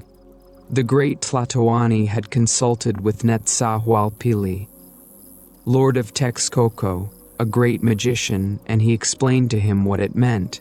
Montezuma still remembered his exact words and the confirmation of them upon being defeated in the cosmic ritual of the ball game. Be lost in all our dominions, and this will be with the permission of the Lord of the heights, of the day, of the night, and of yesterday, of which you must be a witness and you must see, and in your time to happen. As if that were not enough, a year later a comet appeared. It looked like 3 stars together that were running at the same time, very bright, and had very large tails. They started from towards the west and ran towards the east. They were sending out sparkles from themselves. When the people saw them, they began to shout, and a great noise rang out throughout the region.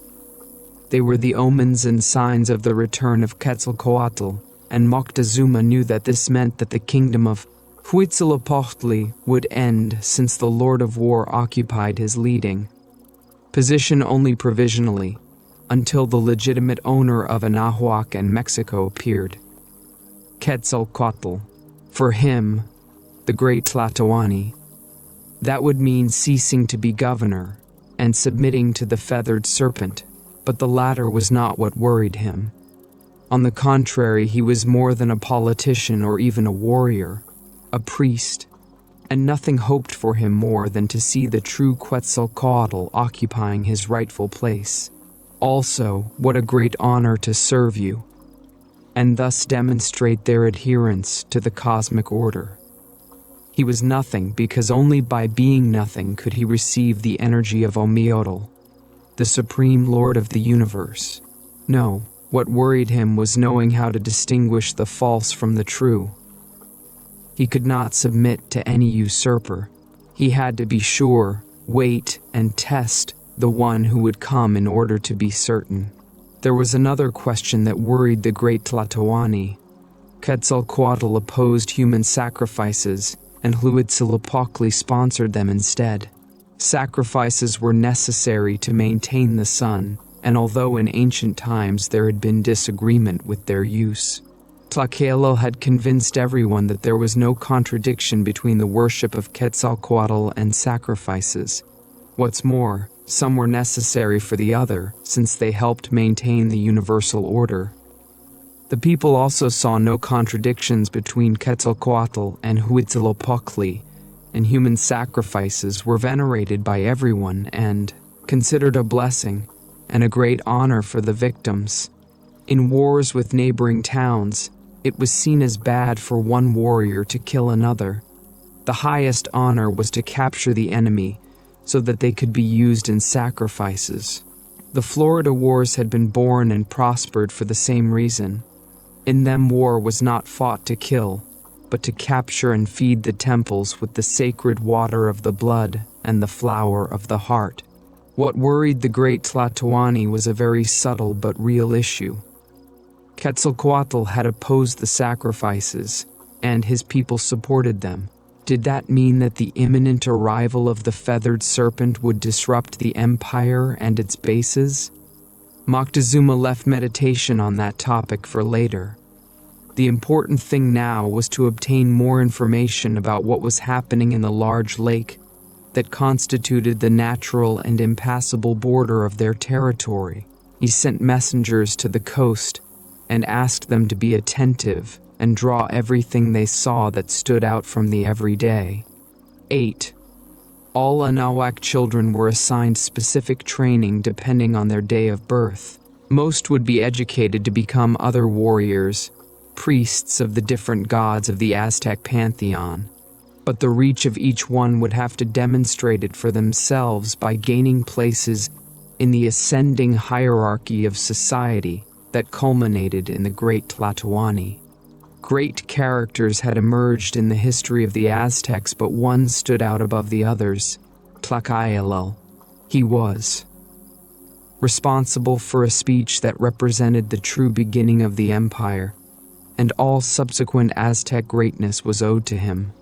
Cuauhtémoc knew this, and was also aware that the fact that he was studying the full range of knowledge of the Aztecs was a recognition of his talent and a probable future election as Great Tlatoani. But the latter was very uncertain, and no one dared to think about it. What was clear was that due to his training and dedication, he had begun to feel the spirit of Mexico. He recognized it in every cactus, in every cloud, and in the smoking volcanoes Popocatépetl and Iztaccíhuatl that adorned the Anahuac Valley. It was obvious and always present, but fluctuated depending on events. After great war victories, that spirit reached enormous proportions that could almost be felt in the fresh air of the Altiplano. The towns that the Aztecs conquered maintained their freedom, and only through an annual tribute did they demonstrate their submission, accepting Mexica's superiority. For the rest, they preserved their own customs, laws, and gods. The latter were integrated into the Aztec people in the already existing temples. That operation expanded the spirit of Mexico. The domination of one race by another was a concept foreign to the Aztec spirit, and even the idea of race was foreign to them. Reality was supernatural, and human life had importance only when it contributed to the order of the universe. Life and death were nothing more than part of an infinite cycle in which everyone participated. Cuauhtémoc knew that the cycles were also collective, and that he and his people were about to end one and begin another. When he turned 30, his sensitivity to detect the spirit of Mexico was no longer external. He began to feel identical to this spirit, and when the news spread, he knew what it meant. For months before, he had experienced suffering that nothing could calm. Not even his wife, a woman who was faithful and totally devoted to him, could console him. Something had been added to the spirit of Mexico, something that hurt. Cuauhtémoc isolated himself in meditation and swore to himself to defend that spirit at any cost, even at the cost of his own life. 9. Montezuma was amazed by the accuracy of the events. The fifth sun was destined to die as it did every sunset with its stellar representative. There was almost no doubt in his mind, not a day before nor a day after, that Xiconaui Eshicatl of the year Ciacatl, Quetzalcoatl, had set foot on Mexican lands. The great Tlatoani could see it in the paintings that his emissaries had brought him. White, bearded, and dressed in black on the back of monsters, and with the ability to kill from a distance with lightning, she would submit. To Quetzalcoatl, she would pay him tribute by admiring her superiority, and her people would worship her and follow her freely as Aztec customs indicated. But first, and despite all the signs and chronological correspondences, I would test it until I was totally sure. 10. The meeting was attended, in addition to Moctezuma himself, who had called it Cuauhtémoc, Cuitlahuac, and all the great generals of the Aztec army, along with the priests and teachers of all the lineages. The only place suitable for such an event was the gigantic Supreme Council Hall, located inside the palace of the great Tlatoani. Moctezuma explained what was happening, showed them the paintings and drawings of the emissaries, and analyzed the chronological correspondences, the omens and the prophecies, concluding that it was Quetzalcoatl who returned to take his place at the head of the Anahuac. There was total silence, barely interrupted by the maids and servants who brought drinks and exotic fruits for the great dignitaries. No one dared to speak, and everyone reflected on what Moctezuma said. A slight tremor had been noted in his voice, perhaps caused by emotion at the magnitude of the events he had related and the prospects they would have for his people. Cuauhtémoc spoke. Everyone knew him or had heard of him, and despite his youth they respected him. It was said that in his desire for knowledge he had assimilated all priestly currents, warrior practices, and magical and divinatory arts. There was an unconfirmed rumor that an old Toltec priest hidden in some forest near Tenochtitlan transmitted the wisdom of that ancestral people so admired by the Aztecs themselves. But no one had seen the supposed wise man, and since the Toltecs had disappeared a long time ago, the rumors were not taken very seriously. Cuauhtémoc came forward, made a deep bow, and asked the great Tlatoani what worried everyone. How can we be absolutely sure that it is Quetzalcoatl? Although in truth everything coincides, there are also aspects that cause doubt. Informants who have been close to the visitors say that its smell is fetid and nauseating, which cannot be tolerated, and we all know what abominable odors indicate. They represent magical damage, presences of the underworld. They also say that bearded white people constantly ask about the amount of gold we have. They seem to be attracted to the excrement of the gods to a large extent, and that is not consistent with their supposed quality. A murmur of dissatisfaction on the part of Montezuma and the great priests was the response that received Cuauhtémoc's intervention. It reflected an uncertainty about the maturity of the future leader. Everyone knew that the fifth sun was about to end, and the events were clear, beyond a doubt. However, there was truth in the young man's words. It was necessary to know for sure. Moctezuma got up from his seat, and after thanking Cuauhtémoc for his intervention, He assured him that he had already taken all the measures to test the strangers, and that until now everything indicated that Quetzalcoatl was under his command, but that he would continue testing them and inform them about the results. 11. Cuauhtémoc had found it on one of his trips to explore the territory of the empire. All warriors with leadership did them in order to become familiar with the ravines, the forests, the possible hiding places or ambushes. In the middle of a forest in the mountains located between Xochimilco and Oxtepec, he had guessed a presence. The forest felt enchanted, but not empty. There was someone there, and not just anyone. The feeling was that of being close to a temple, a sacred place beyond imagination. There was also power and knowledge floating in the humid atmosphere, perfumed with the smell of pines and firs. At the end of a path, I can see the entrance to a cave. He entered it and found an old man absorbed in meditation. The old man turned to see him and told him that he was waiting for him. Cuauhtémoc remembered his first impressions of Yacatl as he entered the thicket. After the meeting with the great Tlatoani, he had decided to go find him in order to ask his advice. Now he knew where to find it, and he quickly headed towards the small cave that was his home and refuge. I didn't know his age, but judging by his wrinkles and the brightness and depth of his eyes, he must have been over 100 years old. He had never met someone like that.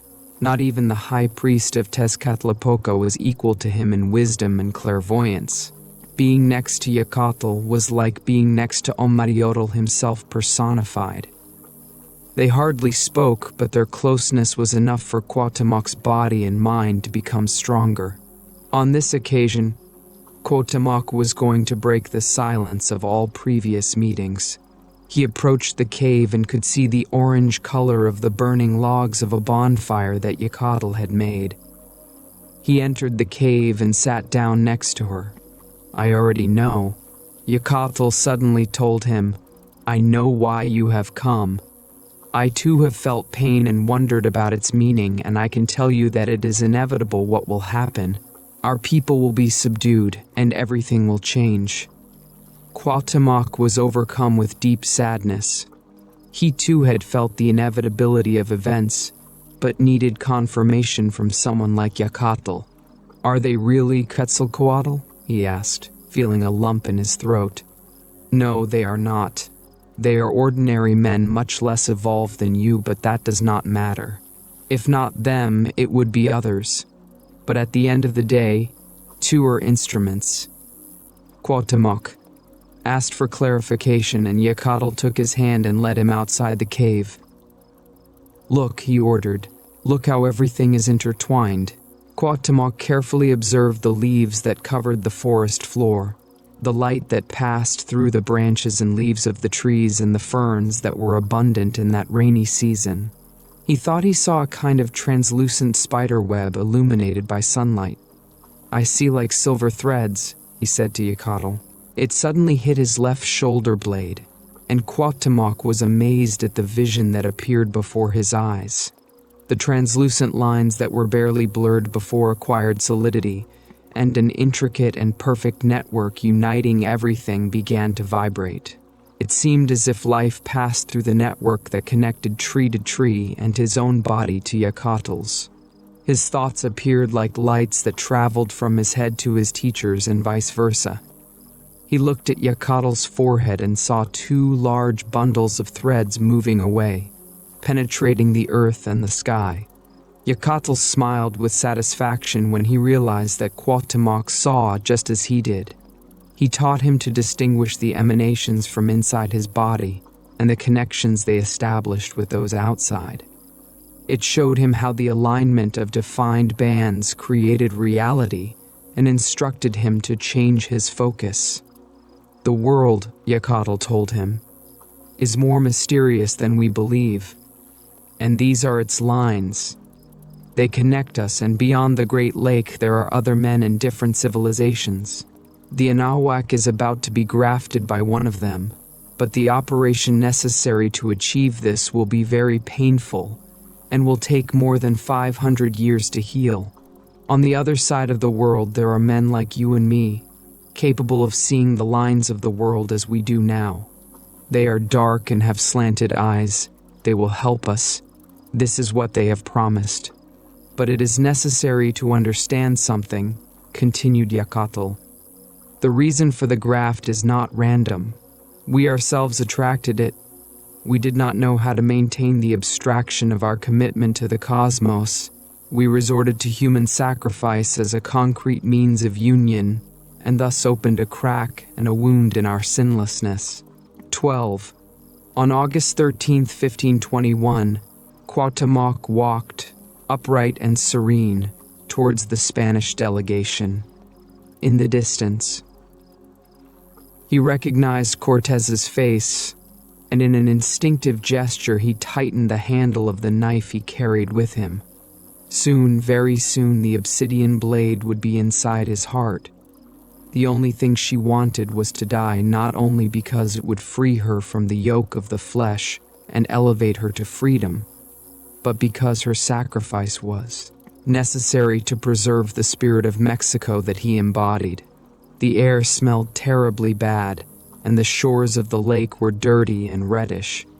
There were a few more steps left to finish, and suddenly his entire known universe came crashing down on him. Memories surfaced in his consciousness like boiling sores. While Moctezuma became more and more convinced that the invaders were Quetzalcoatl, Cuauhtémoc organized a plan of action.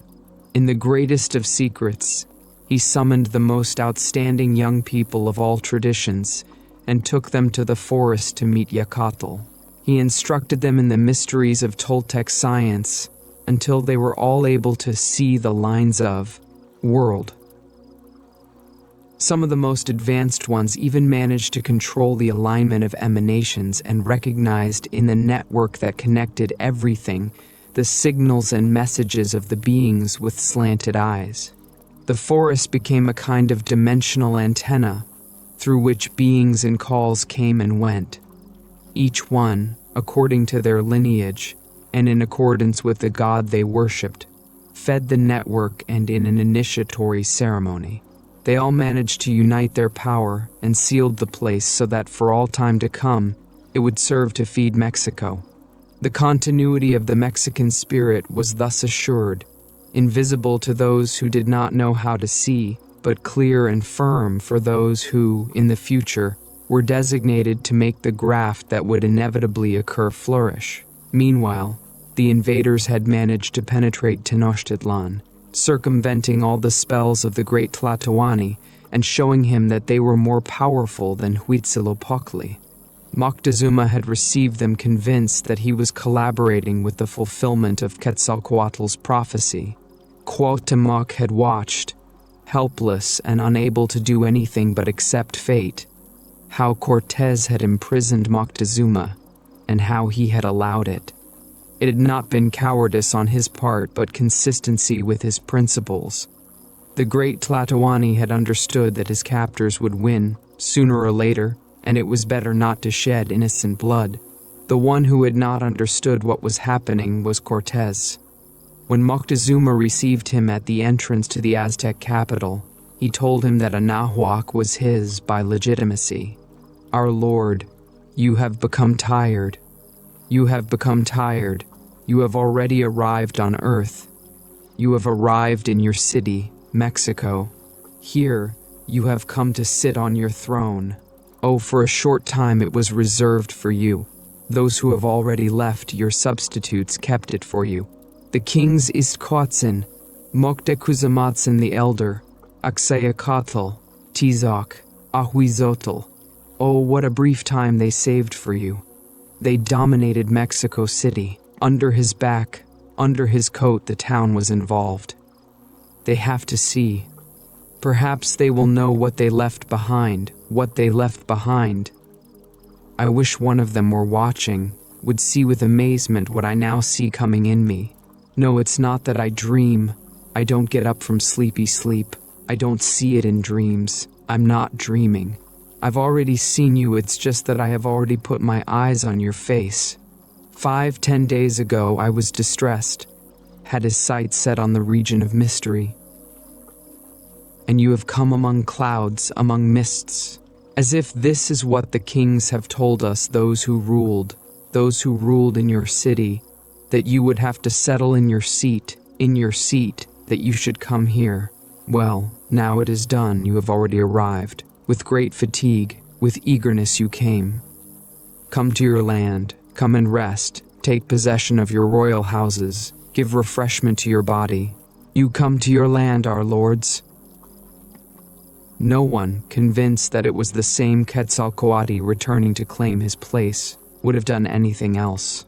But Cortés did not know that he was already the owner of Mexico, and that what he had to do was set the Aztecs free, demanding tribute from them as a demonstration of his superiority. That was what the Aztecs did with their conquered people, and that was what they expected. But Cortés was not Quetzalcoatl, and therefore did not act in accordance with what was believed about him. Instead, it is given. He went to accumulate the excrement of the gods, not caring about anything else. Cuauhtémoc saw Cortés' eyes. These shone with malice and the pride of a victor. He recognized in its depths the same cast of the one who shone like the sun for his whiteness of skin and hair. Pedro de Alvarado gritted his teeth to avoid insulting Cortés, and his face did not show any sign of anger, although within him he saw the scenes of the massacre of the Templo. Mayor, the severed heads of the nobles, the open intestines of the wise men, all of them murdered without being able to defend themselves, without weapons, and only for the greed of that gold that these beings valued above human dignity and life itself. The people had revolted, and Moctezuma had died, wounded by a stone, while from the balcony of his captivity he begged the Aztecs for calm and peace. Cuauhtémoc brought his hand closer to his knife, and Cortés's entourage tensed their muscles at what they considered to be a threat against their captain. But Cuauhtémoc calmed them with a gesture and handed the hilt to the Spaniard, asking him to kill him. Cortés did not understand the message, and his translator, Malinche, explained it to him. There were just a few seconds left to complete the sacrificial ceremony, and Cuauhtémoc prepared to receive the knife inside his body. He remembered the election of Cuitlahuac and his early death from that grain-filled plague that had already claimed the lives of more than half of the town. He saw, with his mind's eye, his own race towards Tacuba and Tlacael's speech that came from his lips, as if the spirit of that being had taken over his brain and his entrails. What is this, Mexicans? What do? You are without judgment. Wait, stay still. Let us make more agreements about this business. Find a means for our defense and honor, and we do not let us thus offer ourselves so shamefully among our enemies. Nothing existed in Cuauhtémoc's conscience that indicated that he had not done the right thing. He organized the people and defended Tenochtitlan, and kept it alive during the siege that wiped out food and even water. Now the sacrifice had to be fulfilled, and Cuauhtémoc breathed a sigh of relief as Cortés took the knife. But his relief soon ended. Cortés refused to kill him. Instead, he took him captive, imprisoned and humiliated him, and when he did not want to tell him where the gold that Moctezuma supposedly had accumulated was, he subjected him to a very painful torture by burning his feet. Cuauhtémoc considered his torture as part of the sacrifice, and it concluded one afternoon in southern Mexico, where Cortés had led him by hanging him from a tree. Cuauhtémoc's last thought was of Mexico and its greatness, and a feeling of contempt for the Spanish inflamed his chest when longingly he breathed his last. Chapter 3, 1531. 1. There is nothing more terrible than the complete loss of meaning. During the 10 years after the consummation of the conquest, the Aztec people watched with horror as the Spanish destroyed their temples, replaced their gods with others, branded their children, women and mothers with hot iron, raped their maidens, and what crazed stallions fertilized thousands of Indian women who gave birth to children unknown to their father, and destined to live in abandonment and poverty. Not only had Moctezuma believed that the Spanish were Quetzalcoatl, millions of Indians had hoped that the victors of the Aztec Empire would free them from the vassalage that the Mexica warriors had imposed on them. But they soon became disillusioned. They were branded with red-hot irons and treated like slaves, sent to the mines and manipulated worse than animals in the reconstruction of Mexico City. For banal reasons, the Spanish mastiffs destroyed them alive, and if anyone opposed white domination, they were burned alive or mutilated. Entire towns decided to stop having sexual relations so as not to bring children into the world who would suffer what they were suffering. Indian maidens were treated worse than prostitutes, and soon the Indian people realized that not only were the bearded men not gods, but they acted worse than demons. Entire columns of women were chained by the neck to support large weights, and if any of them fainted, their heads were cut off to prevent a slowdown in the transfer of metals or construction materials. If a woman who was holding a weight and at the same time carrying a newborn child could not support the weight, the child was taken from her and killed so as not to stop the work. Despite the absence of human sacrifices, the sun continued to rise and the sky remained full of stars. Their gods had deceived them and did not protect them, and millions of men and women fell into a bottomless depression, submitting to the Spanish without remedy.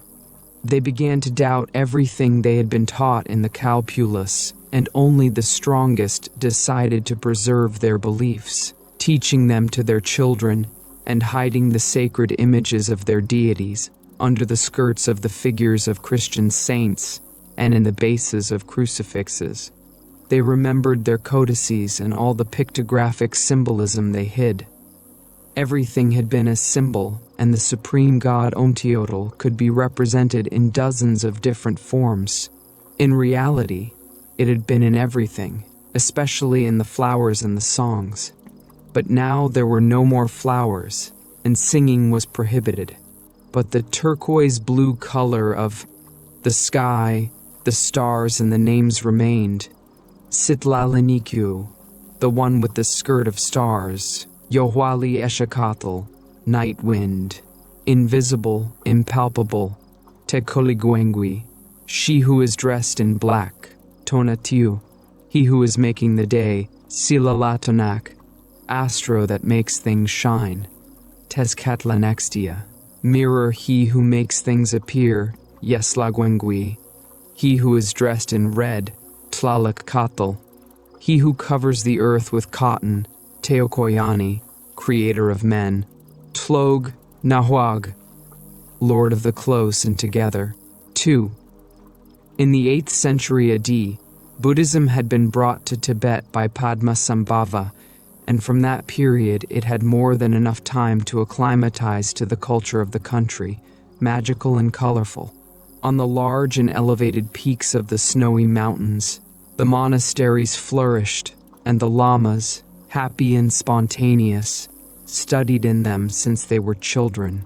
However, each lineage followed its own direction, often opposing that of its neighbors. Countless sects were flourishing simultaneously with conflicts and power struggles between them. 100 years before the conquest of Mexico was completed, Lama Tsongkhapa had struggled for decades to unify the different sects and purify them of their excessive burden of superstition and magic. Black magicians were as abundant or more than the lamas, filling the atmosphere with currents of terror and curses. The Tibetan people, lovers of the supernatural, were confused and helpless. Protect yourself from curses in all possible ways, using amulets, objects of power, and taking care to collect their hair cut by the hairdressers, burning the pieces of their nails and not leaving intimate garments anywhere at the risk of them being used in some witchcraft ceremony. Images of all the Buddhas and protectors, colorful and embroidered on silk of all shades and colors, hung in houses and temples, and a true fervor to acquire mastery and visualization spread everywhere.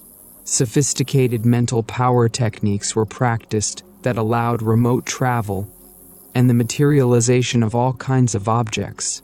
In the midst of all that psychic wealth, Lama Tsongkhapa tried to purify by seeking and finding the common, convincing the leaders of the lineages to try to get closer to the essence and the fundamental motivation of the Buddha. It was a titanic task, but it was beginning to bear fruit.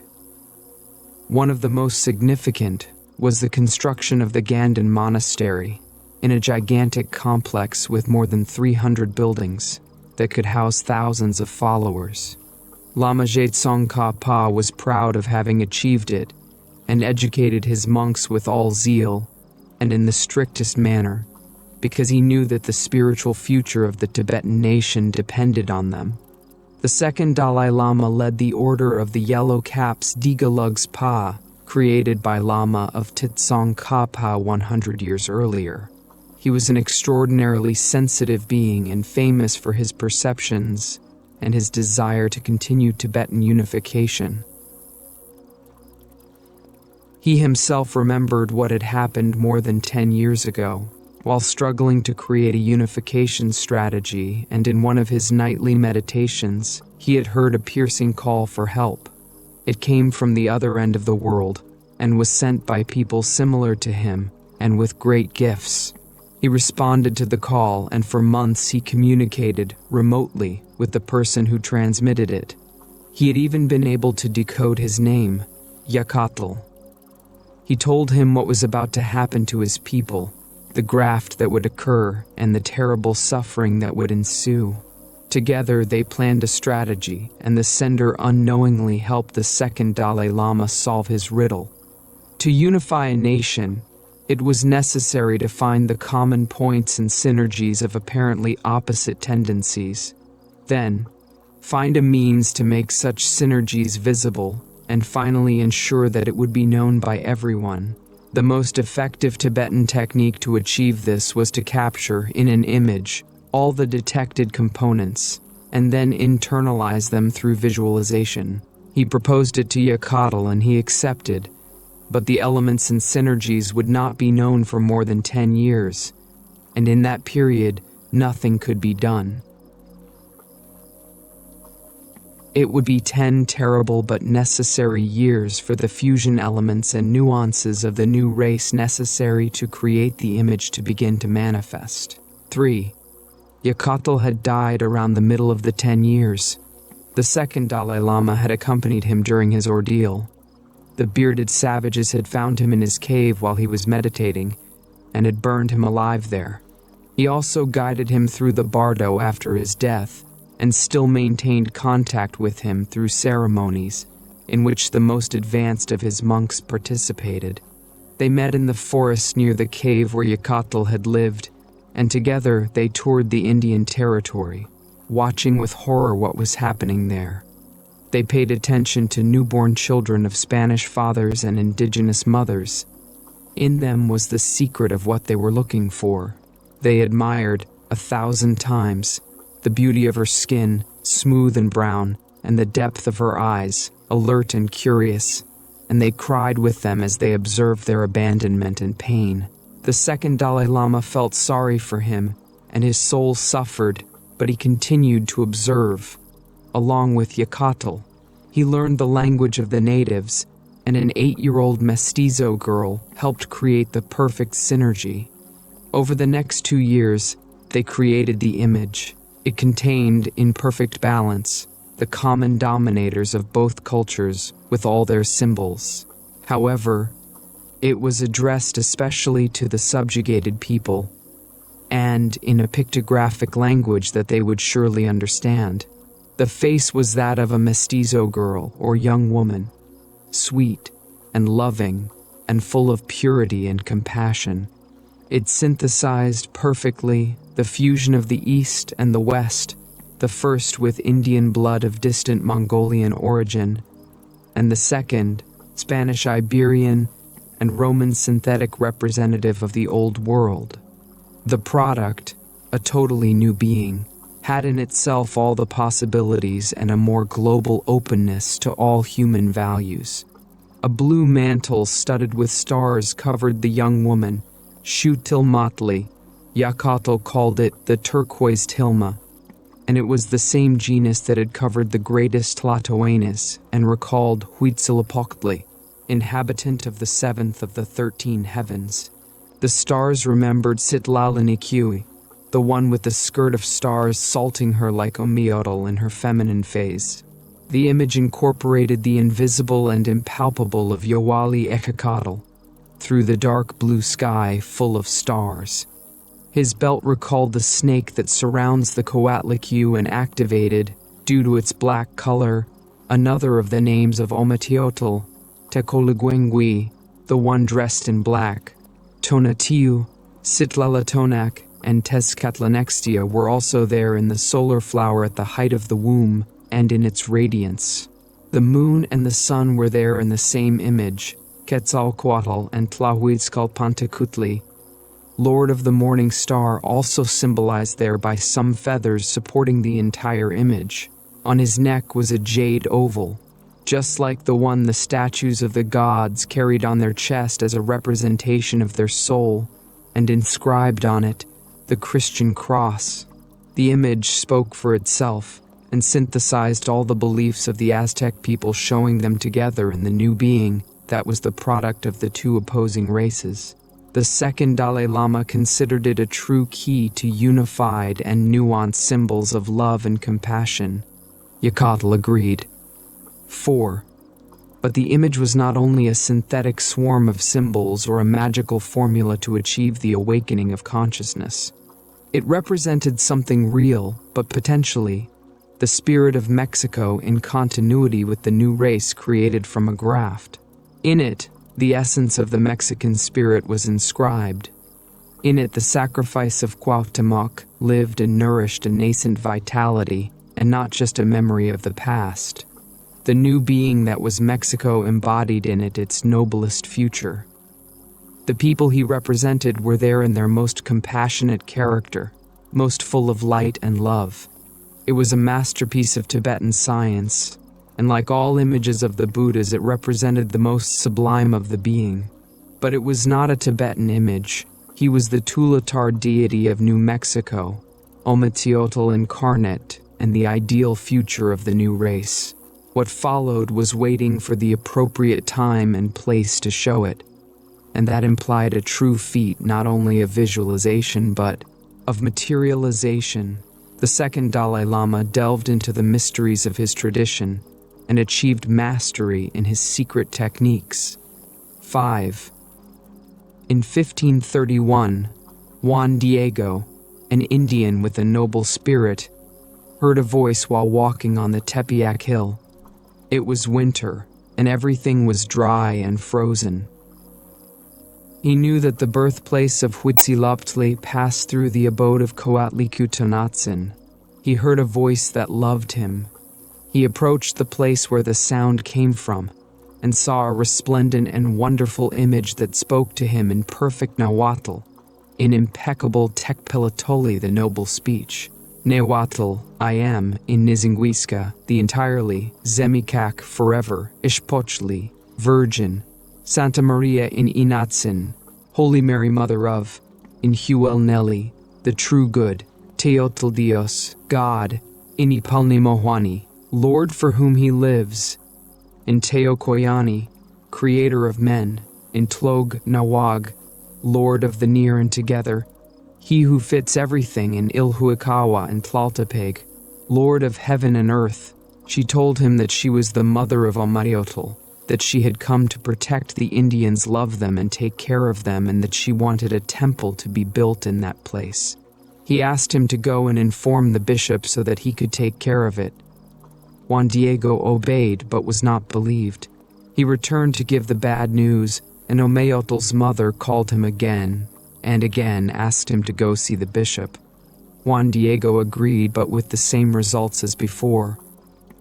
The bishop asked for concrete signs of the apparition. Then Ometeotl asked Juan Diego to collect the roses of all colors that incredibly grew there, fresh on the tip of the frozen and dry hill. He placed them in his amoxtli, his rustic mantle made of threads extracted from the magi, and took them to the bishop.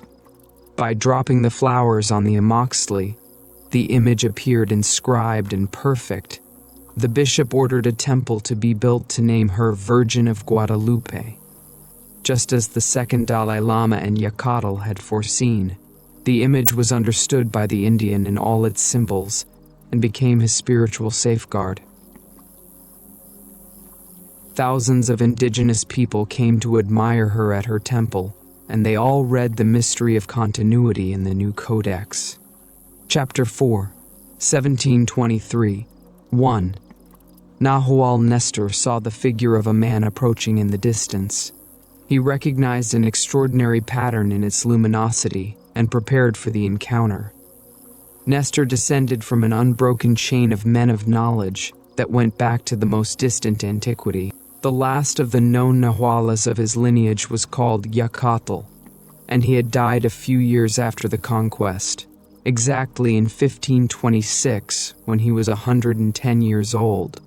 But he did not die of old age, but rather murdered by the Spanish. He left a large number of disciples, of whom only 5 survived the conquerors and their atrocities. They were the strongest and the most prepared. His own lineage descended from one of them, Teocatl. He, in turn, had 15 disciples who were trained with the utmost rigor both by their teacher and by circumstances. According to Teocatl, the persecution of the Spanish and their tyrants was a great blessing, since they forced him and those who followed him to reach the highest levels of sinlessness or else be exterminated. Starting with Teocatl, all the Nahualis of their lineage have Hispanicized names in order to go unnoticed. Thus, he had chosen to be called Nestor, but no one knew his real name except for his most advanced disciples, the new Nahual who would be in charge of the lineage from its passage to the other world.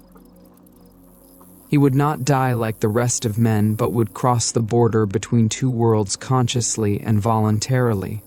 His body would disappear without leaving any trace, and there, in the immensity, he would acquire total freedom and would be able to reunite with all the Nahuls who had preceded him.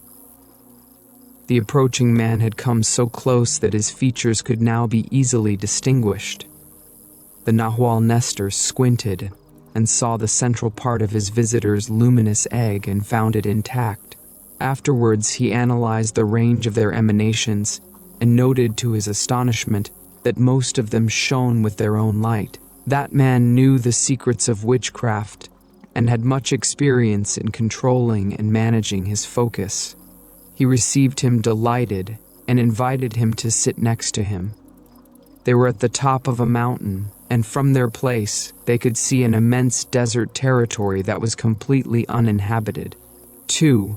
Aaron the Jew had hidden his true identity for so long that sometimes he himself forgot that he descended from one of the most famous families of Kabbalists in history.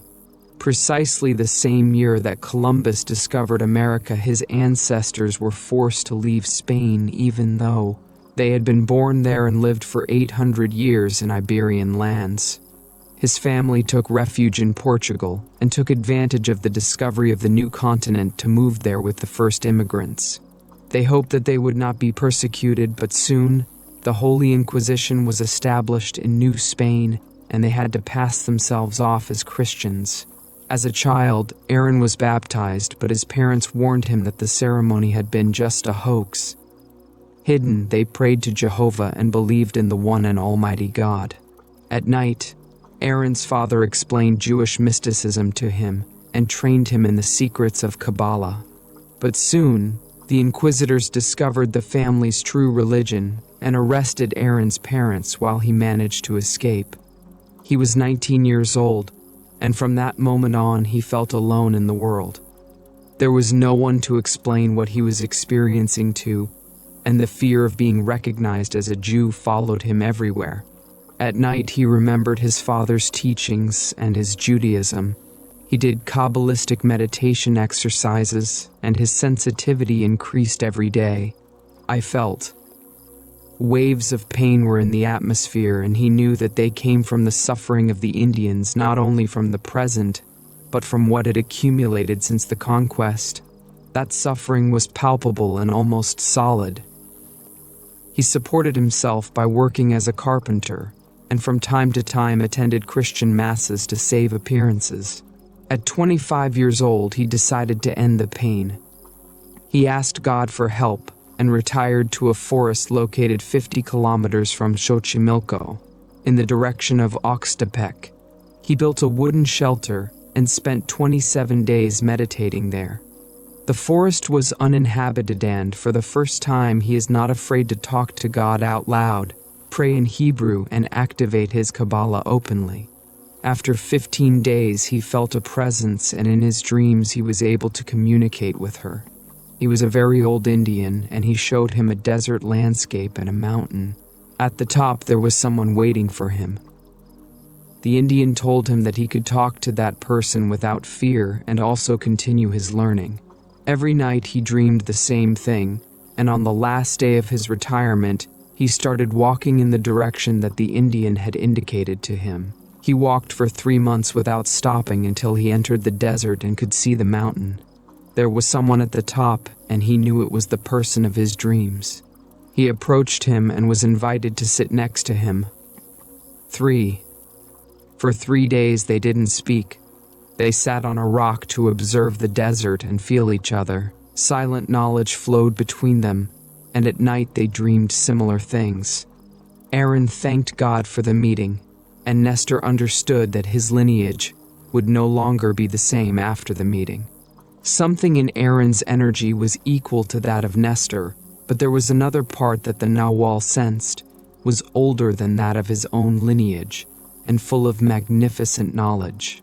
Aaron felt the same way about Nestor's wisdom and longed to know it thoroughly. On the 4th day, Aaron told him about his life, and when he mentioned the old Indian in the forest, Nestor knew that it was Yacatl, and in turn, he told his friend about the origin of his lineage, his contact with the beings with slanted eyes, and the feat they had done together with the image of the Virgin of Guadalupe. From that moment on, each taught the other what he knew. Aaron explained the origin of the universe according to Kabbalah. The divine light of the endlesses occupied everything in a perfect unity, and when the Creator decided, he restricted its light in an area and caused an emanation to penetrate into the hole he had formed. From that moment on, time and space were created, and with them all known manifestations. The light of the endlesses continues to permeate everything, but it depends on the purity of man to approach it.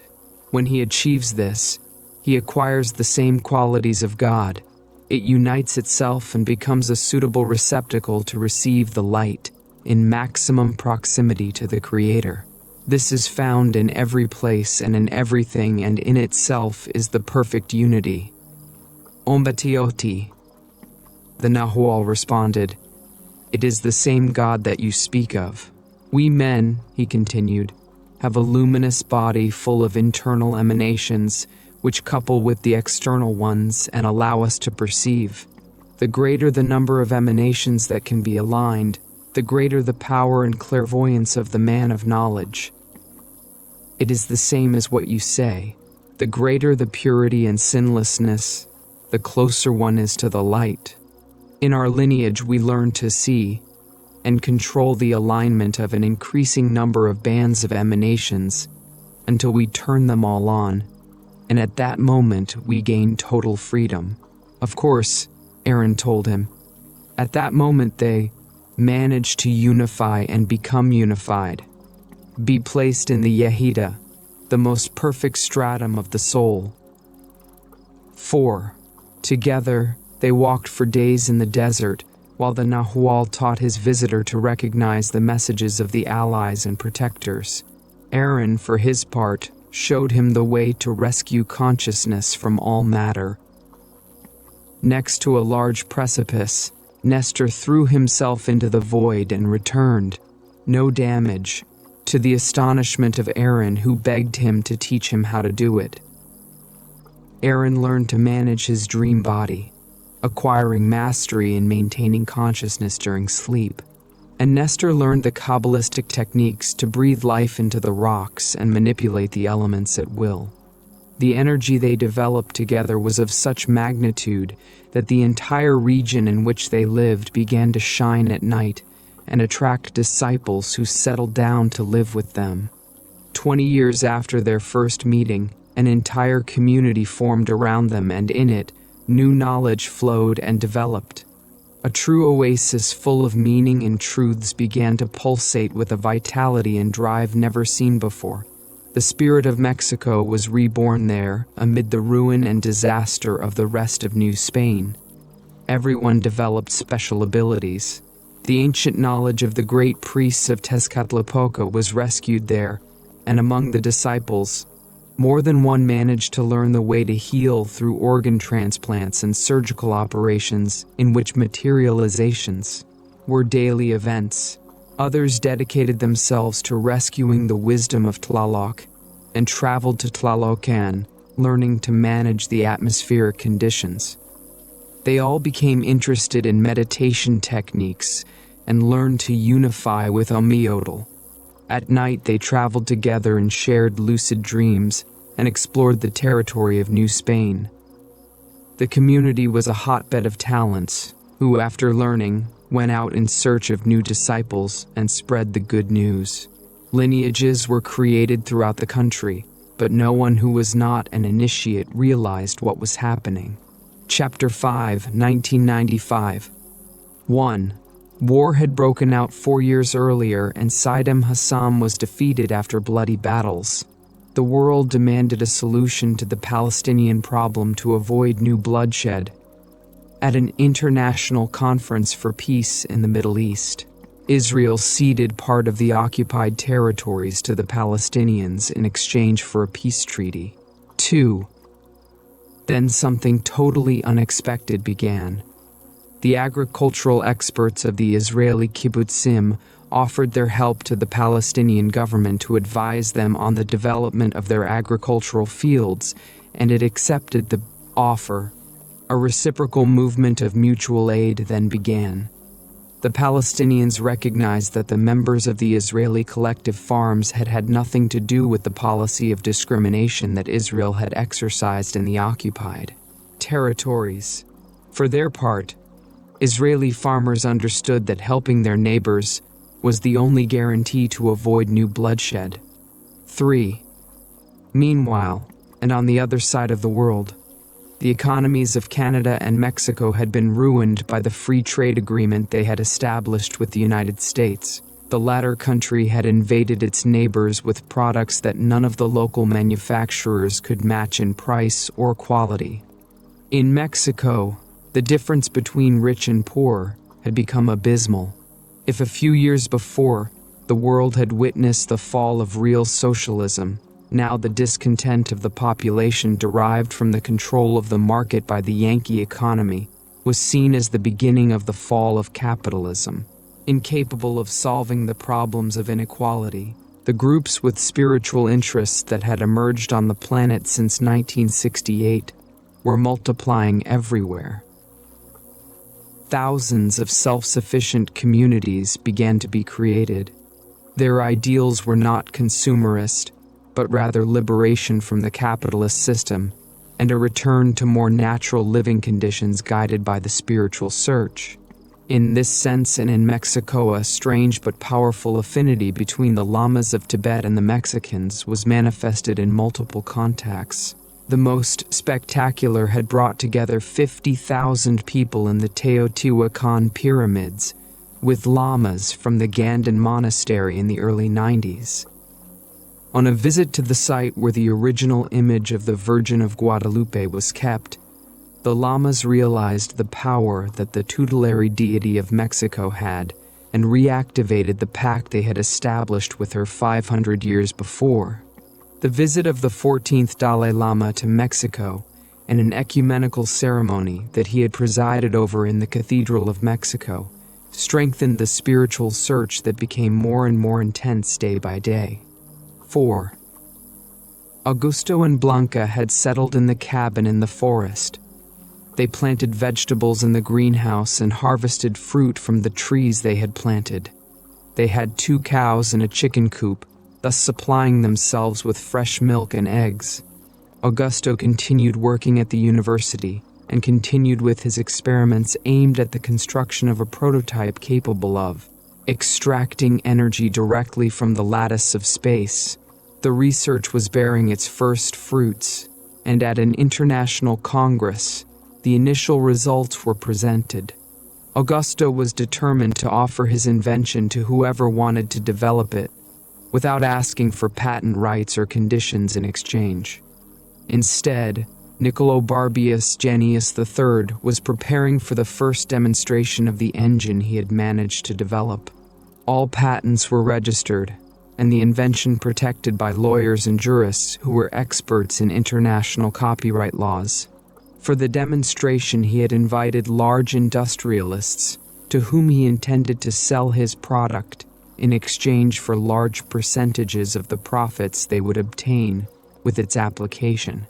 The Koreans, for their part, had decided to use the engine they were also developing in the construction of automobiles, and were also preparing for a demonstration of their first prototype, a vehicle powered with a direct energy harvesting system from the lattice. 5. Augusto was at a great disadvantage with respect to the Niccolò Corporation and the Korean industrialists. The university barely supported him, and the materials available were insufficient to ensure the success of his project. He had tried to convince the government of his country to establish an institute especially dedicated to the experimentation and manufacture of a prototype, but he had not succeeded. Using his inventiveness and creativity, he looked for solutions that did not require expensive materials, and he had partly succeeded, but the main problem remained having a room temperature superconductor. At the university, there was a department dedicated to the study and development of superconductors. They had partnered with him, and together they tried to solve the problem. Augusto's prototype used the human brain as an indispensable part, which had to be interconnected with a lattice curvature focusing system made up of electrically charged spheres and complex magnetic fields located in a 3-dimensional structure. The tests they had done with superconductors, cooled with liquid nitrogen, indicated that in the center of the location of the curvatures, space heated up to 650 degrees Celsius. Sufficient temperature to produce steam that can be used to start turbine engines, or to generate electricity through a conventional system of electromagnetic generators. The problem was that the energy needed to cool the ceramic alloy conductor until it became a superconductor was greater than what was produced. The engine developed by Niccolò, it did not use the human brain, but a highly sophisticated set of electronic circuits based on computerized neural network technology. That is, an electronic system had been created that modeled brain activity on a small scale. The system was extraordinarily expensive, but did not require the use of superconductors, coupled with a lattice curvature location system. The latter had been developed based on the ideas of Augustus. Only a transnational consortium could have the financial resources to build the neural network. Therefore, the prototype. Foreign tourists who visited the country were amazed by its artistic and artisanal vitality, and experienced a sensation of increased energy in their bodies that they attributed to the sun or the weather, but which was actually associated with a massive awakening of a new consciousness. Chapter 6, 2025, 1. At 75 years of age, Augusto began to lose his sight. Blanca had died 5 years earlier, and from that moment on he stopped having interest in science. His eldest daughter watched over him as he sat motionless and thoughtful for hours, to remember everything he had experienced. He had been awarded the Nobel Prize a year before his wife's death, in recognition of his work with lattice. He still remembered his acceptance speech. In it, he had made an analysis of the history of its discovery, from the initial idea to its widespread application. Internal combustion engines had gone down in history along with the pollution of large cities. In 2002, he had managed to build a room-temperature superconductor, and this allowed him to design the first economical engine which was universally adopted to equip motor transport and airplanes. Advances in electronics made computerized neural networks accessible for use in small industries, and to generate energy in self-sufficient communities that by then numbered in the tens of thousands. But the real advances had been made in the last 2 decades. The Korean system of unidirectional focusing of the lattice distortions was applied to the first anti-gravitational aerial transporter, and its success was such that its use became widespread, and the inhabitants of the planet flew everywhere, using small ships that little by little replaced terrestrial automobiles. The capitalist system had fallen precipitously after the financial crisis of '99, in which the stock markets around the world went bankrupt because they could not have a fictional economy. Planet Earth had been covered by a swarm of self-sufficient communities, and although the division of countries remained, their existence was more symbolic than real. The ease of transportation by air from one community to another, regardless of the distance that separated them, had made borders and customs obsolete. Despite this, national differences persisted and manifested themselves in very real ways. 2. Augusto and his daughter, along with their family, lived in the forest. Despite his almost total blindness, the old man remained in good health and insisted on collecting vegetables and fruits for meals. He touched the leaves of the trees and felt the texture of the fruits, discovering a new way of feeling and living life. Sometimes he would walk through the forest with the help of his dog who guided him, and he would hug the trunks of the trees, feeling their energy and presence. He listened to the sound of the wind and the singing of birds, and seemed to be able to understand the secret language of insects. Hundreds of people came to visit him, from young teenagers eager to meet the great scientist, to elderly community leaders who requested an audience to raise problems and ask for advice. Augustus's daughter had precise instructions to receive visitors and to choose from all those only those who demonstrated to be at the intellectual and human level of her father. 3. The needle hurt him, but he no longer had the strength to scream. Sometimes he thought it was a mistake to want to extend his life any longer. After all, he was 95 years old and had already lived enough, more than enough. But he could not accept disappearing, especially after having built a gigantic empire. He wished he had a son to pass it on to, but he knew he was sterile, and no medicine had helped him become fertile. Therefore, the only solution was those atrocious injections of hormones and rejuvenating substances. The pain subsided a little, and Niccolo knew that the substance was already circulating through his veins. I had asked for a double dose because I needed to be stronger than ever to endure the trip, and especially the interview with Augusto. Sometimes you don't know why you do certain things, but an inner voice orders you and you can't resist it, Niccolo thought as he felt more vigorous. The substances were having their effect. 21st century medicine is wonderful, he continued, thinking. Surely I would have been underground for 10 years if it weren't for her. 4. Augusto thought a lot about Mexico. I had seen him mature from a state of internal conflict due to the clash between his two identities of origin to a level of integration and self-acceptance whose fruits no one could have imagined. In that process, Mexican women had been essential. She had sustained the national spirit. When it seemed to have been on the verge of failing and disintegrating, he had sustained him with his capacity for love and compassion. It was fortunate that the nation will have such beings.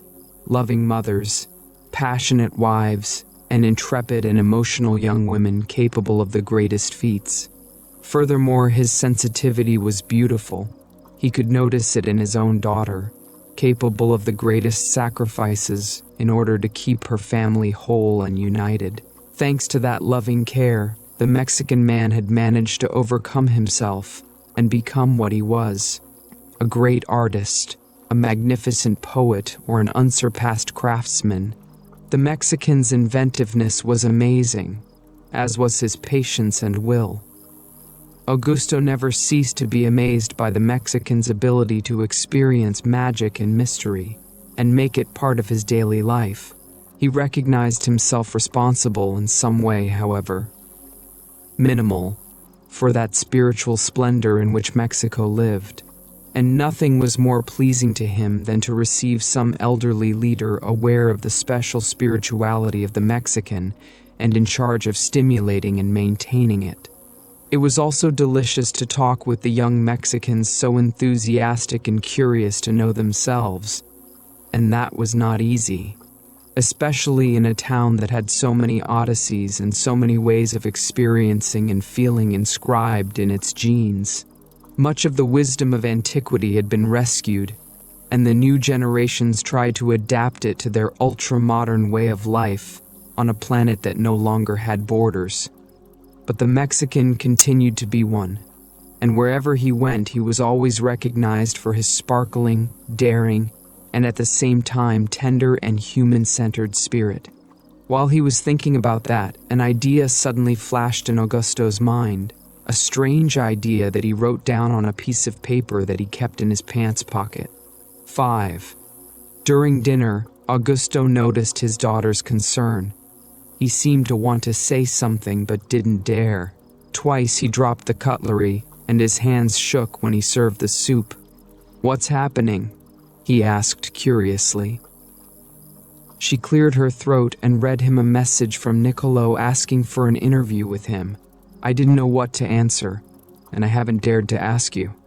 Augusto blushed and couldn't help but feel an emotion of fear. He remembered all the fights with Niccolo after their separation, his threats of suing if he revealed the bases of the prototype, bases that he considered his property, not wanting to remember that Augusto had discovered them. He recalled the humiliations to which he was subjected when his lawyers took him to the international court, but he also remembered his triumph by beating Niccolo legally. Now I wanted to see it, so that... What was the point after everything that had happened? "Tell him," he asked his daughter, "that I need to know the reason that drives him to see me, and based on it I will decide whether I accept or not." 6. Niccolo didn't know how to explain it to Augusto's daughter. They interviewed each other remotely through the holographic teletransmission system, and she could almost smell that hated and repulsive character who had caused so much damage to her father. He watched him carefully while Niccolo tried to put the words together. He was an elder, but he still retained his gift of command and the embarrassment he experienced when trying to explain the reasons for his desire to see Augustus ended up moving his daughter. What he deduced from the conversation was that Niccolo wanted to personally apologize and also make an offer. Augusto accepted the interview after his daughter explained what he had detected, and Augusto, knowing Niccolo as he did, was also moved. 7. The morning was sunny when Augusto heard the characteristic murmur of a lattice transporter, which was descending gently in front of the porch where he was located. Then, he heard a door open, and clearly felt the presence of Niccolo, who approached him walking leaning on a cane. They sat face to face, and Augusto tried to see his visitor's face, but his blindness prevented him from doing so. Niccolo's breathing was labored and denoted a high degree of internal tension. They did not greet each other and remained silent for several minutes. A noise in the house caught Augusto's attention but went unnoticed by Niccolo. It was her daughter watching the scene from the kitchen window. 8. It was getting dark and the two old men were still sitting, facing each other and talking. They had been doing it for several hours, and Augusto's daughter's curiosity was greater than her prudence. He left the house and, greeting Niccolo, invited him to dinner. He shook his head. They were about to finish and he had to retire to rest. He had an urgent meeting waiting for him and he didn't usually eat dinner.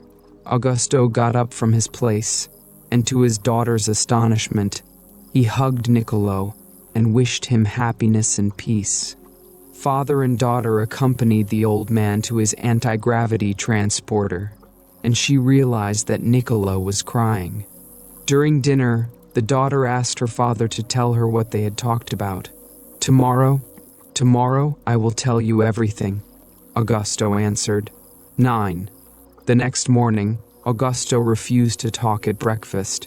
In the early morning, he had gone to the greenhouse to harvest vegetables and prepared a delicious salad with them that they were now savoring.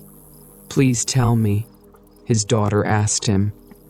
But Augusto shook his head. "Not here," he told her mysteriously. "We will walk through the forest and I will tell you there." Augusto had insisted on walking in the direction of a cave.